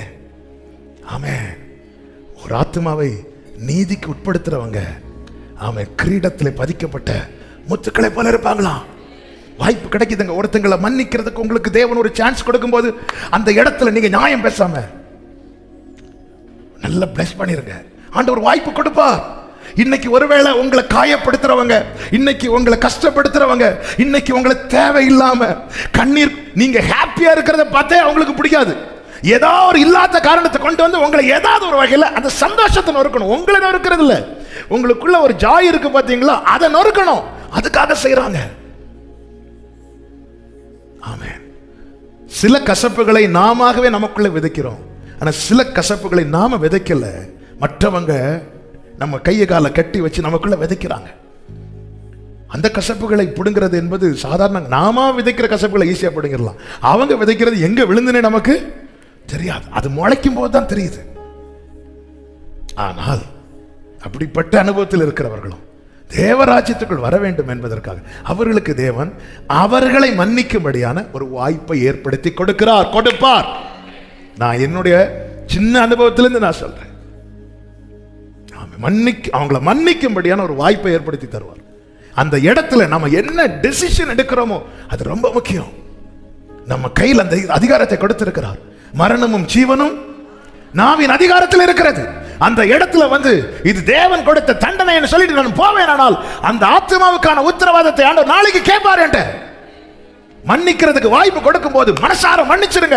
எத்தனை தடவை? 7 தடவையா? 70? 7 அல்ல, 70 தடவை. அது உனக்கு கணக்கு போட முடியாது. ஆமென். மன்னிக்கிறதுக்கான ஒரு சான்ஸ் கொடுக்கப்பட்டா நான் செய்ய வேண்டிய கடமையை செய்வேன், மன்னிக்கல மாட்டேன். நோ. அந்த ஆத்மா நரகத்துல காலாகாலமா அந்த தீயில அந்த அக்னியில வேதனைப்படாதபடிக்கு அந்த ஆத்மா காக்கப்பட மன்னிச்சுதான் ஆகணும். மன்னிக்கலையா நமக்குள்ள தேவராஜ்யம் இல்ல. எனக்குள்ள தேவராஜ்யம் இல்லாம நான் எப்படிங்க தேவராஜ்யத்தை விரும்ப முடியும்? தேவராஜ்யத்துக்கு போக முடியும், பாட மட்டும் முடியும். ஆமென். பாடுனாலாம் போக முடியாது, பாடுகளுக்கு உட்பட்டாதான் போக முடியும். பாடுகளுக்கு உட்படுறதுங்கிறது 4 பேர் அடிக்கிறத வாங்குறது இல்லை. இப்போ நான் சொன்னேன்ல, இதுதான். இதெல்லாம் எவ்வளோ வலிக்கும் தெரியுமா? பேசுறது ஈஸியாக பேசிடலாம் மைக்கிய மாட்டிட்டு. ஆமே, அவங்கவுங்க வலி அவங்கவுங்களுக்கு தான் தெரியும். பாடுகளுக்கு, இப்படி அநேக பாடுகளுக்கு உட்பட்டு தேவராஜ்யத்தில் பிரவேசிக்கிறது நமக்கு ஏற்றதா இருக்கிறது. ஒரு பட்டணத்திலிருந்து கல்லை எறிஞ்சு பவுலை வெளியே தூக்கி போடுறாங்க. பவுல் என்ன செஞ்சிருக்கணும்? தூசியை தட்டிட்டு எழுப்பி போயிருக்கணும். பவுல் அந்த பட்டணத்துக்குள்ளே வரான். வந்து சபித்தான இல்ல, சுவிசேஷம் தான் சொல்றாரு. இவ்வளவு கல்லறிந்த பிறகும் அவங்க ரட்சிக்கப்படணும்னு விரும்புறாரு. பாத்தீங்களா? ஆமே, அத்தனை பேர் பல்ல கடிச்சு காதை அடைச்சிட்டாங்க. இவன் சொல்றத கேட்க மாட்டோம்னு சொல்லி ஸ்தேவானுக்கு முன்னாடி காதை அடைக்கும் போது முழங்கார் படிக்கிட்டு, ஆண்டவரே இவர்களுக்கு இதுதாங்க தேவராஜ்யம். இதுதான் தேவராஜ்யம். தேவராஜ்யம் என்பது பேச்சிலே அல்ல, பலத்தில் இருக்கிறது. நேரம் போய்விடுறதுனால சொல்லுகிறேன். 4வதாக, உம்முடைய சித்தம் பரலோகத்தில் செய்யப்படுவது போல என்ன கேட்கணும். நம்முடைய இன்னைக்கு நம்முடைய விருப்பம் என்று ஒன்று இருக்கிறது. இந்த விருப்பம் 10 வருஷத்துக்கு முன்னாடி இல்லை. இன்னைக்கு நான் ஒரு ஊழியக்காரனா இருக்கிறேன். 2007க்கு முன்னாடி வரை நான் ஊழியம் செய்வேன்னு 1% கூட யோசிக்கவில்லை. 2007 கடைசியில தான் என்னை கர்த்தர் ஊழியத்துக்கு தான் அழைக்கிறார் என்பதை அறிந்து 4 பக்கம் நெருக்கி, இந்த என்ன இந்த சின்ன பிள்ளைங்க விளையாடுவாங்கல்ல, ஒரு ஆட்டுக்குட்டியை உள்ள விட்டுட்டு சுத்தி நின்று அப்படி என்ன லாக் பண்ணி, வேற ஒன்று அர்ப்பணி, இல்லைன்னா இப்படி இருக்க முடியாது, அப்படியே அர்ப்பணிக்க வைத்தார். அதுக்கு முன்னாடி வர என்னுடைய விருப்பங்கள் என்ன, அது வேற. ஆனா என்னை குறித்த பிதாவின் சித்தம் என்ன? கர்த்தருடைய சேவை செய்யணும். அப்போ நான் எதுக்கு சொல்ல, நம்முடைய வளர்ச்சிக்கு ஏற்றார் போல, நம்முடைய பார்வைக்கு ஏற்றார் போல, நம்முடைய உணர்வுகளுக்கு ஏற்றார் போல நம்முடைய விருப்பங்கள் மாறி மாறி வருகிறது. ஆனால் தேவ சித்தம் என்பது அப்படி அல்ல. நாம் உருவாகும் முன்னமே எழுதப்பட்டிருக்கிறது. எனவே இயேசு கிறிஸ்து சொல்லுகிற, நீ ஜெபிக்கும் போது நீ இப்பெல்லாம் விரும்பிட்டு இருக்க பத்தியா, அது நடக்கணும்னு கேட்காத, ஆண்டவரே உம்முடைய சித்தம் பரலோகத்தில் செய்யப்பட்டது போல அங்க நீங்க என்ன குறித்து என்ன ஆண்டவர் பிளான் வச்சிருக்கிறீங்க, அந்த பிளான் அப்படியே இங்க நடக்கட்டும். அங்க பிளான் போடுறது ரொம்ப ஈஸி. ஏன்னா அங்க தடை செய்கிறவன் கிடையாது, அங்க எரிச்சல் அடைகிறவன் கிடையாது. என்னை குறித்து பரலோகம் ஒரு பிளான் போடும்போது தூதர்கள் ஹாப்பியா பாடுவாங்க. Wow wow. இங்க என்னை குறித்து ஒரு தீர்க்க தரிசனம் யாராவது சொன்னாலே கூட இருக்கிறவங்களுக்கு ஒரு மாதிரி சோரியம். பார்த்துருக்கீங்களா? இல்ல, ஒரு மாதிரி அவங்களுக்கு அதுக்கப்புறம் அவங்க ஃபேஸ் எல்லாம் மாறிடும். அப்படி யாராவது ஒரு ஆள் பாராட்டி பேசினாலே, பல வார்த்தைகளை விட பயங்கர வலி உள்ளது இந்த ஆனா பரலோகத்தில் அப்படி கிடையாது. அங்க கிடையாது, அங்க யாருக்கும் சொரியவும் செய்யாது. அங்க ஒரு பரலோகத்தில் ஒருத்தர் மனம் திரும்பினாலே அவ்வளவு சந்தோஷமா. நீ ஜெபம் பண்ணு, ஆண்டவரே அப்படியே எங்க நடக்கணும்பா, அப்படியே எங்க நடப்பதாக. ஆமென் சொல்லுங்க பார்க்கலாம். இங்க ஒரு 2 சென்ட் இடம் வாங்கியிருப்போம், வெளியே இருக்க கல்ல சும்மா தான் வச்சிருப்போம். நம்ம வீடு கட்ட பிளானே இருக்காது. சரி, அந்த எல்லையை பிடிக்கிறதுக்காக 4 கல் வச்சிருப்போம். எப்போ பால் காய்ப்பு வாங்க, நான் உங்களுக்கு எதுல என்ன பால் தானே காய்க்கணும், வாங்க வீட்டுக்கு வாங்க. ஆனா இதுல ஒரு நற்செய்தி என்னன்னா, கேட்டே நம்ம செய்ய வச்சிருவாங்க. 4 பேரை கூப்பிட்டுட்டு நெகேமியா அலங்கத்தை தான் கட்டும். அந்த சன்பலாத்தன் தொபியா அவன் ராஜாவாயிட்டான். அவன் ராஜா ஆயிட்டான். அதான் நம்ம சர்ச்சு வேலை ஆரம்பிக்கும் போது ஆரம்பித்து ஒரு பில்லருக்கு தான் மண்ணு தோண்டிருப்போம். அதுக்கடையில் இங்கே ரூமர், அது இவருக்கு பேங்க்ல எத்தனையோ கோடி, ஒருத்தங்க 2 கோடினாங்க, இன்னொருத்தங்க 200 கோடினாங்க. எனக்கு விஷயம் தெரிஞ்சதுக்கு அப்புறம் நான் போய் என்ன ஜெபம் பண்ண தெரியுமா, ஆண்டவர் அவங்க வார்த்தையை அப்படியே நிறைவேற்றுங்கப்பா, அவங்க நல்ல ஆமென். ஒரு கல்லு வச்சா போதும். சிலருக்கெல்லாம் பாஸ் இந்த ஊரல் மாற ஜெபம் பண்ணு, ஜெபம் இதுக்கெல்லாம் பிரம்பை கை, இதுக்கெல்லாம் அந்த பிரம்பு இருக்கு. ஆமென். நீங்க ஒரு நல்ல ஒரு காரியத்தை நோக்கி போகும்போது கூட இருக்கிறவங்க முகம் மாறும். நல்லா புரிஞ்சுக்கோங்க. யாக்கோபு கானானுக்கு போகிற டைம் வந்ததும் லாபானுடைய ஃபேஸ் மாறுது. மாறும் மாறும். புரிஞ்சுக்கோ, சித்தம் நிறைவேற போகுது, சித்தம் நிறைவேற போகுது. ரிபாலா ஹண்டாராபா காபாரா ஏமாராபா சே ரிஹண்டரே. ஆமென் சொல்லுங்க பார்க்கலாம். சித்தம் நிறைவேற போகுது. ஆமென். சப்போர்ட் பண்ற தாய் நீ கிளம்பிருண்டா, நீ இருக்க கூடாது, கிளம்பு. ஆமென். சித்தம் அதுக்கு நீ ஜெபம் பண்ணு, ஜெபம் பண்ணு, ஜெபம் பண்ணுங்கிறார். பரலோகத்துல காரியம் நடக்க நீ ஜெபம் பண்ண தேவையில்லை, காரணம் அங்க தடை இல்லை. ஆனா பூமியில அவருடைய சித்தம் நிறைவேற நீ ஜெபிக்க வேண்டியது அவசியமா இருக்கிறது. காரணம் சத்துருக்கள் சூழ்ந்திருக்கிறார்கள், தடையான எரிகோ நிற்கிறது, புரண்டோடுகிற யோர்தான் இருக்கிறது. சபையே புரிந்துகொள், நீ ஜெபம் பண்ணு. இயேசு கிறிஸ்து ஜெபம் பண்ணார்லங்க, உம்முடைய சித்தத்துக்கு ஒப்பு கொடுக்கிறேன். தடையை பார்த்து சித்தம் கிடையாதுன்னு பூட்டி வச்சிடாத, பிரேயர் பண்ணு. உம்முடைய சித்தம் பரலோகத்தில் செய்யப்படுவது போல ஜெபம் பண்ணுகிறார். ஆமென். ஒரு 10 நிமிஷத்துல முடிக்கிறேன். அடுத்து வாசிங்க பார்க்கலாம். இன்னொரு 3 காரியம் வேகமா சொல்லுங்க. எங்களுக்கு வேண்டிய ஆகாரத்தை அன்றன்றும் எங்களுக்கு தாரும். வேண்டியதை கேளு. நீ கேட்கிறது உனக்கு தேவையான பாரு. ஆமென். வேண்டியதை கேளு. இறைச்சி கேட்டது தப்பு கிடையாது இஸ்ரவேல் ஜனங்கள். ஆனா இறைச்சி கத்த கொடுத்துட்டு தான் இருந்தார். காலையில மண்ணா, மாலையில இறைச்சி கொடுத்தார். இவங்க எக்ஸ்ட்ரா கேட்கிறாங்க, காலையிலையும் கேட்கிறாங்க. காலையிலையும் கேட்கிறாங்கன்னா அப்ப எதை அவங்க ரிஜெக்ட் பண்றாங்கன்னா அந்த மன்னாவை ரிஜெக்ட் பண்ண. என் விருப்பத்தை நான் கேட்பது தவறு கிடையாது, ஆனால் அவருடைய மன்னாவை தள்ளி வைத்து விட்டு என் விருப்பத்தை வைக்கிறது தவறு.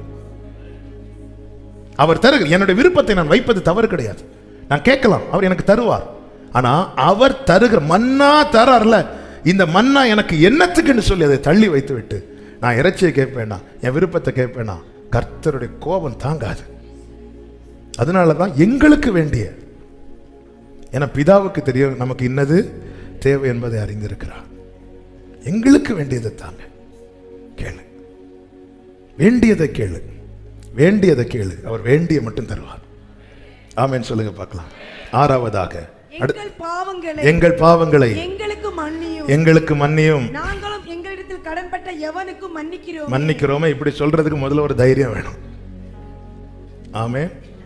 இனி உள்ள பாயிண்ட்டுக்கெல்லாம் ஆமேன்லாம் வராது.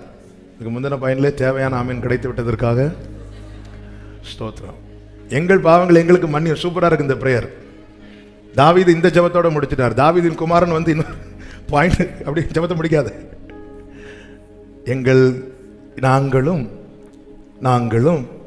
எங்களிடத்தில் கடன்பட்ட எவனுக்கும் மன்னிக்கிறோமே. மன்னிக்கிறோமா? மன்னிக்கலையா? ஆண்டு சொல்ல, நான் வெயிட் பண்றேன், போய் மன்னிச்சுட்டு வா.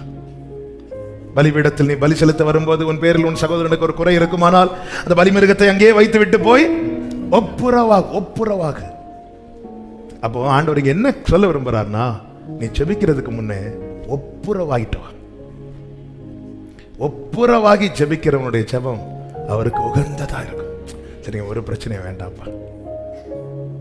அவங்க கிட்ட தான் முழு தப்பு இருக்கு. ஓகே, இனி இதை பத்தி வேண்டாம், நான் மனசுல வைக்கல, விட்டுருவோம். இந்த பேச்சு இதோட விட்டுருவோம்.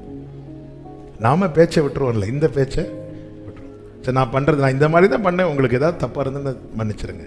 இப்படி கேட்கறதுல ஒரு தேவ பிள்ளைக்கு ஒன்றும் குறையாது. தேவ பிள்ளைக்குல நிறைவாக தான் இருக்கும். நம்ம உலக பார்வை தான் நமக்கு நிறைய குறைஞ்சது மாதிரி இருக்கும், நம்ம தோத்தது மாதிரி இருக்கும். சிலர்கிட்ட மன்னிப்பு கேட்டால் என்ன சொல்லுவாங்க, பண்றதையும் பண்ணிட்டு.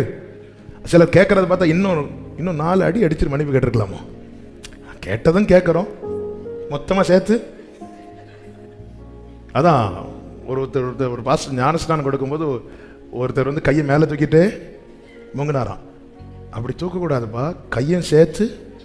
இல்லை பாஸ்டர், எனக்கு ஞானஸ்நானம் எடுக்கணும், அந்த கை எக்காரணம் கொண்டோம் ஏன் எனக்கு ஒருத்தனுக்கு ஒரு அடி கொடுத்தே ஆகணும், இல்லைன்னா எனக்கு அதனால அந்த தயவு செய்து அப்படி.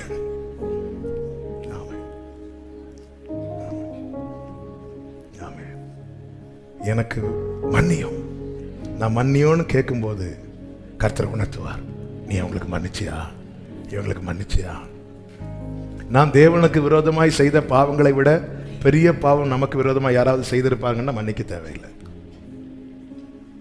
நாம் தேவனுக்கு விரோதமாய் செய்த பாவங்களை விட பெரிய பாவம் யாராவது உங்களுக்கு செய்திருப்பாங்கன்னு நீங்க மன்னிக்க தேவையில்லை. அப்படி வாய்ப்பே இல்லை, அவரே மன்னிச்சிட்டார். மன்னிக்கிறது மட்டும் இல்லை, முந்தினவைகள் இனி நினைக்கப்படுவதில்லை. என்னங்க ஆண்டவர்! பிசாசானவன் நமக்கு எதிராக ஒரு ரிப்போர்ட் எழுதிட்டு நியாயாசனத்துக்கு முன்னாடி போகும்போது, இங்கே நாம் தேவனிடத்தில் ஒப்புரவாகி அவருடைய இரத்தத்தால் கழுவப்பட்டு அவரோடு உடன்படிக்கை செய்து கொண்டு ஒருவன் கிறிஸ்துவுக்குள் இருந்தால் புது சிருஷ்டி, பழையன ஒளிந்தன. இது விஷயம் தெரியாது. பிசாசு பழைய ரெக்கார்டை தூக்கிட்டு ஓப்பன் பண்ணி பார்த்தா அங்கே எல்லாம் பிளாங்கா இருக்கும். கீழே வச்சு தானே நிறைய எழுதுன, மேலே வச்சு நீ மேலே வர்றதுக்குள்ள அவருடைய ரத்தம் அதை. அதனாலதான் கொலோசியர் 2வது அதிகாரத்தில் சொல்லப்பட்டிருக்கிறது, நமக்கு எதிரான கையெழுத்தை அவர் சிலுவையில குலைத்து போட்டாராம். உலகம் பார்த்துட்டு இருக்குது, அவர் கொலைஞ்சிட்டார்.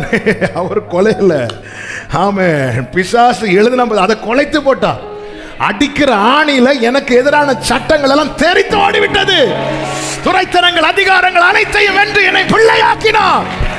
ஆமென், ஹல்லேலூயா. அப்படி இவ்வளவு ரிஸ்க் எடுத்து எதுக்கு? என்ன மன்னிக்கணும். ஹல்லேலூயா. ஆண்டவர்கிட்ட ஒரு காரியத்தை மன்னிப்பு கேட்கும் போது ஆண்டவர் உணர்த்துவார், உங்க இருதயத்துல மன்னிச்சிருங்க. நம்ம மன்னித்தோம் என்பதின் அடையாளம் பலமுறை சொன்னாலும் இன்னைக்கு இது தேவைனால சொல்றேன். ஒருத்தங்க எனக்கு விரோதமாய் தப்பு பண்ணிட்டாங்க, நான் அவர்களை மன்னித்து விட்டேன் என்பதின் அடையாளம் என்ன தெரியுமா? உடனே அவங்க வீட்டில் போய் உட்காந்துருந்து சாப்பிட்றதோ பேசுறதோ உடனே அது இல்லை. நான் மன்னித்தேன் என்பதின் அடையாளம் அவங்க செய்தாங்கல்ல, அதை நான் இனி யார்கிட்டையும் சொல்லக்கூடாது. அதுதான் மன்னிப்பின் அடையாளம். வேற என்ன பெருசு? நம்ம ஒண்ணு இந்த அர்த்தம் இல்லைன்னு அந்த அர்த்தம். பேசுனா பேசிட்டே இருப்போம், பிரிஞ்சா அவ்வளவுதான். நான் மன்னிச்சுட்டேங்கிறது அடையாளம் என்ன? அவங்க செஞ்சதை நான் யார்கிட்டையும் சொல்லக்கூடாது. நான் சொல்லுறேனால அது எனக்கு உள்ள இருக்குன்னு அர்த்தம். எனக்கு உள்ள இருக்குனால நான் சரியா மன்னிக்கலன்னு அர்த்தம். நான் சரியா மன்னிக்காம என்னால சரியா மன்னிப்பே கேட்க முடியாது. ஆமென், ஆமென், ஆமென். கர்த்தர் உங்களை ஆசீர்வதிப்பாராக. நான் ஏன் இங்கே பார்த்துட்டு இருக்கேன்னா, யாரெல்லாம் இல்லைன்னா என் கண்ணு தேட, யாரெல்லாம் ஆமேன்னு சொல்றாங்க, யாரெல்லாம் ஆமேன்னு சொல்லலை, எதுக்கு வம்பு? ஆமென். கடைசியாக, எங்களை சோதனைக்கு உட்பட பண்ணாமல் தீமை நின்று எங்களை ரட்சித்துக் கொள்ளும் என்று சொல்லுங்கள். யோவான் 17:15 வாசிங்க. அப்போ இந்த வார்த்தையை சொல்ல ஈஸியா இருக்கும். இதை சொல்லி நான் செபிக்க விரும்புகிறேன். 17:15. நீர் அவர்களை உலகத்திலிருந்து எடுத்துக்கொள்ளும்படி நான் வேண்டிக் கொள்ளாமல் நீர் அவர்களை தீமை நின்று காக்கும்படி வேண்டிக் கொள்கிறேன். அப்போ ஜெபம் நல்லா புரிஞ்சுக்கோங்க. நமக்கு நியமித்த ஓட்டம் நிறைவேற மட்டும் இந்த பூமியில வாழ்ந்துதான் ஆக வேண்டும். இயேசு எப்படி ஜெபம் பண்ண சொல்லி கொடுக்கிறார்னா, எடுத்துக்கொள்ளும். எலியா எப்படி ஜெபம் பண்ணார்? ஆண்டவரே போதும் ஆண்டவரே. அந்த ஜெபம் உகந்த ஜெபம் அல்ல. சித்தம், நான் வாழ்ந்து முடிச்சிட்டேன் அப்படின்னா நம்ம அர்ப்பணிப்போம். ஒப்படைக்கிறேன், தந்துட்டு விட்டேன். சில காரியங்களை ஃபேஸ் பண்ண முடியாம, சில காரியங்களை சந்திக்க முடியாம நாம் பல நேரத்தில் நம்மையும் தாண்டி நம்முடைய வலியினால, வேதனையினால, நம்முடைய சூழ்நிலையினால நம்முடைய வாயில் இந்த வார்த்தைகள் வரும். இந்த உலகத்திலிருந்து எங்களை எடுத்து ஆண்டவர் சொன்னா, அப்படி கேட்கல. அவர் அப்படி கேட்கவும் இல்லை, அவர் அப்படி கேட்க சொல்லி கொடுக்கவும் இல்லை. மாறாக அது இப்படி ஒரு சோதனை இருக்குப்பா, இதுக்கு நான் உட்பட்டா ஒருவேளை பேதுருவ மாதிரி மறுதலிக்க வேண்டி வரும், யூதாச மாதிரி காட்டி கொடுக்க வேண்டி வரும். அதனால சோதனைக்கு உட்பட பண்ணாமல் இந்த தீமை நின்று எங்களை. நீங்க சந்திக்கிற ஒரு காரியம் உங்களுக்கு டெய்லி, ஆண்டவரே இன்னைக்கு நான் பார்க்க போறேன், எனக்கு பிரச்சனை ஆயிடக்கூடாது, அப்படி ஆயிடக்கூடாது, இப்படி ஆயிடக்கூடாது. ஆமென். சோதனைக்கு உட்பட பண்ணாமல் தீமை நின்று ரட்சித்துக் கொள்ளுங்க. இப்ப ஜெபம் பேதுரு அந்த 1 hour ஜெபித்திருப்பானா அந்த சோதனைக்கு அவன் உட்பட்டு இருக்க மாட்டான். நீங்க 4 சுவிசேஷங்களும் படிச்சீங்கன்னா தெரியும். பேதுருட்ட சொல்றாரு, கோதுமையை புடைக்கிறது மாதிரி புடைக்க உன்னை சோதிக்க பிசாசானவன் பெர்மிஷன் கேட்டான், நானும் உன் விசுவாசம் ஒளிந்து போகாதபடிக்கு வேண்டிக் கொண்டேன்னு சொல்லிவிட்டு கெத்செமனே தோட்டத்தில் வச்சு சொல்றாரு, நீங்க எல்லாம் 1 மணி நேரம் விழித்திருந்து ஜெபம் பண்ணுங்க சொல்லிட்டு போற. பார்த்தா பேதுரு மட்டும் தூங்கல, யோவானும் யாக்கோபு தூங்குறான். ஆனா கர்த்தர் பார்வை யார் மேல மட்டும்தான் இருக்கு? பேதுரு மேல. ஏன்னா இன்னைக்கு நைட்டு யாருக்கு தான் சோதனை? எல்லாருக்கும் சோதனை. பேதுருவுக்கு பெரிய சோதனை, மறக்க முடியாத சோதனை. ஆமென். மற்றவர்களுக்கு இதுவரை ஃபர்ஸ்ட்ல என்ன? பேதுரு. கத்தி எடுக்கணும்னா அவர் தான் எடுக்கணும், கடல்ல இறங்கணும்னாலும் அவன் எல்லாத்துலயும் லீடர் மாதிரி நின்ன பேதுருவுக்கு அவன் முகம் கீழே தொங்க போடுற மாதிரி ஒரு சோதனை வருது. ஆமென். அதுல வர யார் போனாலும் சிலருக்கு என்ன ஆண்டவர் நான் போக மாட்டேன், இதோட நிறுத்தணும். ஆமென். இவங்க எல்லாரும் போனாலும் அவங்க தான் ரொம்ப பாதிக்கப்படுவாங்க. நாளைக்கு மீட்டிங் வச்சா எல்லாரும் வருவீங்களா? யார் வரலனாலும் நான் வருவேன் பிரதர், 30 நாள் வருவேன், ஒரு நாள் கூட காணல. நான் வருவேன்னு சொல்றதோட நிறுத்தினா வர்றதுக்கு வாய்ப்புகள் இருக்கு. வேற யாரும் வரலன்னாலும் அந்த இடத்துல 4 பேரை அப்படி அமுக்கி தாழ்த்தி தலையை எப்படி, சிலர் துள்ளி ஃப்ரெண்ட்ல இருக்கிறவங்க ஒரு ஆள் நிற்கிறாங்க தெரியலைன்னா துள்ளி பார்ப்பாங்க, ஜம்ப் பண்ணி பார்ப்பாங்க. அது தப்பு கிடையாது. அவங்கள இப்படி பிடிச்சி கீழே அமுக்கி அப்படி பார்க்குறவங்க இருக்காங்க. அதுதான் ஆபத்து இல்லை? ஆண்டவரே நான் இதுக்கு உட்பட்டா நமக்கு தெரியணுங்க நம்முடைய வீக்னஸ். பேதுருவே உனக்கு தெரியணும், யோவானே உனக்கு தெரியணும். எதுல நீ உன்னுடைய ஸ்ட்ரென்த் என்ன தெரியுமா பேதுருவே? நீ இயேசுவோடு நிற்பது தான். நம்முடைய வீக்னஸ் நமக்கு தெரிஞ்சிருக்கணும். அப்பதான் நம்முடைய பலம் என்னன்னு தெரியும். நம்முடைய வீக்னஸ் தெரிஞ்சுட்டு ஆண்டவர் இப்படி ஒரு பிரச்சனை வரப்போகுது இந்த இடத்துல, நான் எந்தெந்த இடத்துல இப்படிப்பட்ட இடங்கள் வரும்போது தான் நான் கண்ட்ரோல் இல்லாமல் பேசுகிறேன், என்ன செய்யணும்னு தெரியாமல் செய்கிறேன். என்னை சோதனைக்கு உட்பட பண்ணாமல் தீமை நின்று நான் சோதனைக்கு உட்பட்டு ஒரு தீமையான காரியத்தை என்னிலிருந்து வெளிப்படுத்தினா அதில் உங்களோட நாம தூஷிக்கப்பட ஆண்டவரே, சோதனைக்கு உட்படப்படாமல் தீமை நின்று ரட்சித்துக் கொள்ளும். இந்த பூமியில நியமித்த காலம் வரைக்கும் வாழ வேண்டும், செய்ய வேண்டிய காரியங்கள் செய்து முடிக்க வேண்டும். ஆமே. கர்த்தர் என்ன சொல்லுகிறார் தெரியுமா? நான் வந்து அழைச்சிட்டு போவேன். நான் வந்து அழைத்து கொண்டு போகும் வரைக்கும் நீங்க இங்கே வாழ்ந்துதான் ஆக வேண்டும். அப்போ அது வரைக்கும் என்ன ரொம்ப கேர்ஃபுல்லாக கவனமாக இருக்கணும். சோதனைக்கு உட்படக்கூடாது, சோதனைக்கு உட்படக்கூடாது. அவன் ஜெபம், கிறிஸ்து கற்றுத்தந்த ஜெபம், ஒரு பாயிண்டை கூட நம்மளால் ஸ்கிப் பண்ண முடியாது. எல்லாமே மிக மிக அவசியம். எல்லாவற்றுக்கும் அடித்தளமே அப்பா பிள்ளை என்கிற உறவு. இந்த உறவில் வளருவோம். இந்த ஜெபம் நம்முடைய வாழ்க்கையாய் மாறட்டும். கர்த்தர் ஒவ்வொருவரையும் ஆசீர்வதிப்பாராக. எல்லாரும் செபிக்கலாமா? கண்களை மூடி தேவ சமூகத்தில் நம்மை தாழ்த்தி ரிபல ஹண்டர பலரா ஏமமரோ ஷெலரே தனரா ஹல்லேலூயா ஹல்லேலூயா. உம்முடைய ராஜ்யம் வருவதாக, உம்முடைய ராஜ்யம் வருவதாக. ஆண்டவரே, இந்த கிங்டம் மைண்ட் செட் எனக்கு வேணும்பா. தேவ ராஜ்யத்தின் மனநிலையை உங்க வலது கரத்தை உயர்த்தி உங்க இடது கரத்தை, நமக்கு எல்லாருக்கும் தேவைங்க. இந்த விஷயத்துல நம்ம எல்லாருமே தவறுகிறோம், நான் உட்பட எல்லாரும். பல நேரத்தில் நம்மளை ரொம்ப காயப்படுத்திட்டாங்கன்னா ஏதாவது ஒரு வகையில அவங்கள நம்ம ஹர்ட் பண்ணியே ஆகணும் நம்ம பார்க்கிறோம். இந்த ராஜ்ய மனநிலை எனக்கு வேணும்பா. ஏன் ஜெபத்துல வைக்க சொல்றாரு தெரியுமா? நீ அவர் தந்தாதான் உண்டு, அவரிடத்திலிருந்து கிடைக்க பெறுகிறது அவரிடத்துல கேட்கணும். அப்ப அவர் தான் இதை தரணும். எல்லாரும் கேளுங்க பார்க்கலாம். ஆண்டவரே, பல நேரத்துல யோவான் யாக்கோபு மாதிரி அக்கினி இறக்குங்கப்பா, அழிச்சிருங்க, இப்படிதான் சொல்ல தோணுதுப்பா. எனக்கு அந்த ராஜ்யத்தின் மனநிலைமை வேணும்ப்பா, ராஜ்யத்தின் மனநிலை வேணும்ப்பா. தேவ ராஜ்யம் ஆண்டவரே, சமாதானத்தையும் பக்தி விருத்தியை உண்டாக்கும் ஐக்கியத்தையும் நாடன் ஆண்டவரே. வெட்டி கதைகள், வீண் கதைகள், இதுக்காக ஒரு ஃபெலோஷிப் வேண்டாம், யாருக்கு வேண்டாம். பக்தி விருத்தியை உண்டாக்குகிற எல்லாரும் ஜெபம் பண்ணுங்க. உள்ளத்தில் அந்த தேவ அன்பு ஊற்றப்படுவதாக, ஊற்றப்படுவதாக, ஊற்றப்படுவதாக, ஊற்றப்படுவதாக. உங்களுக்கு யாரை மன்னிக்கவே முடியல அவங்களுக்காக ஜெபம் பண்ணுங்கன்னு பைபிள் சொல்லுது. இப்ப நீங்க ஜெபம் பண்ணுவீங்களா? அந்த நபருக்காக ஜெபம் பண்ணுவீங்களா? காத்துக்கோங்கப்பான்னு ஜெபம் பண்ணுங்க. மன்னிச்சிருங்கப்பா அந்த நபரை, அந்த சகோதரன், அந்த சகோதரி செய்த காரியத்தை நான் மன்னிச்சிட்டேன்ப்பான்னு சொல்லுங்க. இயேசு கிறிஸ்து இந்த ஜெபத்தை நீங்கள் ஜெபம் பண்ணுகிற விதமாவது, ஆண்டவரே உங்களுக்கு தெரியும் என்னால முடியல, ஆனா அந்த தேவராஜ்யம் வேண்டும் என்பதற்காக நான் மன்னிக்கிறேன்ப்பா, நான் மன்னிக்கிறேன்ப்பா, நான் மன்னிக்கிறேன் ஆண்டவரே. அப்படி 2 கைகளை உயர்த்தி, உம் சித்தம் பரலோகத்தில் செய்யப்படுவது போல பூமியிலேயும் செய்யப்படுவதாக. என் வாழ்க்கையில, என் குடும்பத்தில், என் பிள்ளைங்க வாழ்க்கையில, ஊழியத்தில், பரலோகத்தில் செய்யப்படுகிற தேவ சித்தம் இங்கே செய்யப்படுவதாக, செய்யப்படுவதாக. பெற்றோரே, உங்க பிள்ளைங்களுக்காக ஜெபம் பண்ணுங்க. ஊழியர்களே, ஊழியங்களுக்காக ஜெபம் பண்ணுங்க. வாழ்க்கை எதிர்காலத்துக்காக காத்திருக்கிற சகோதரா சகோதரி, உன் ஃபியூச்சருக்காக ஜெபம் பண்ணு. எனக்கு இதை கொடுங்க அதை கொடுங்கன்னு கேட்காத. உம்முடைய சித்தம் பரலோகத்தில் செய்யப்படுவது போல. ஏசேக்கை தடுக்கிறவர், சித்ராவை தடுக்கிறவர், ரெகோபத்தை கொடுக்கிறவர். உன் வாழ்க்கையில பல ஏசேக்கை தடுத்து விட்டார், சித்ராவையும் தடுத்து விட்டார்.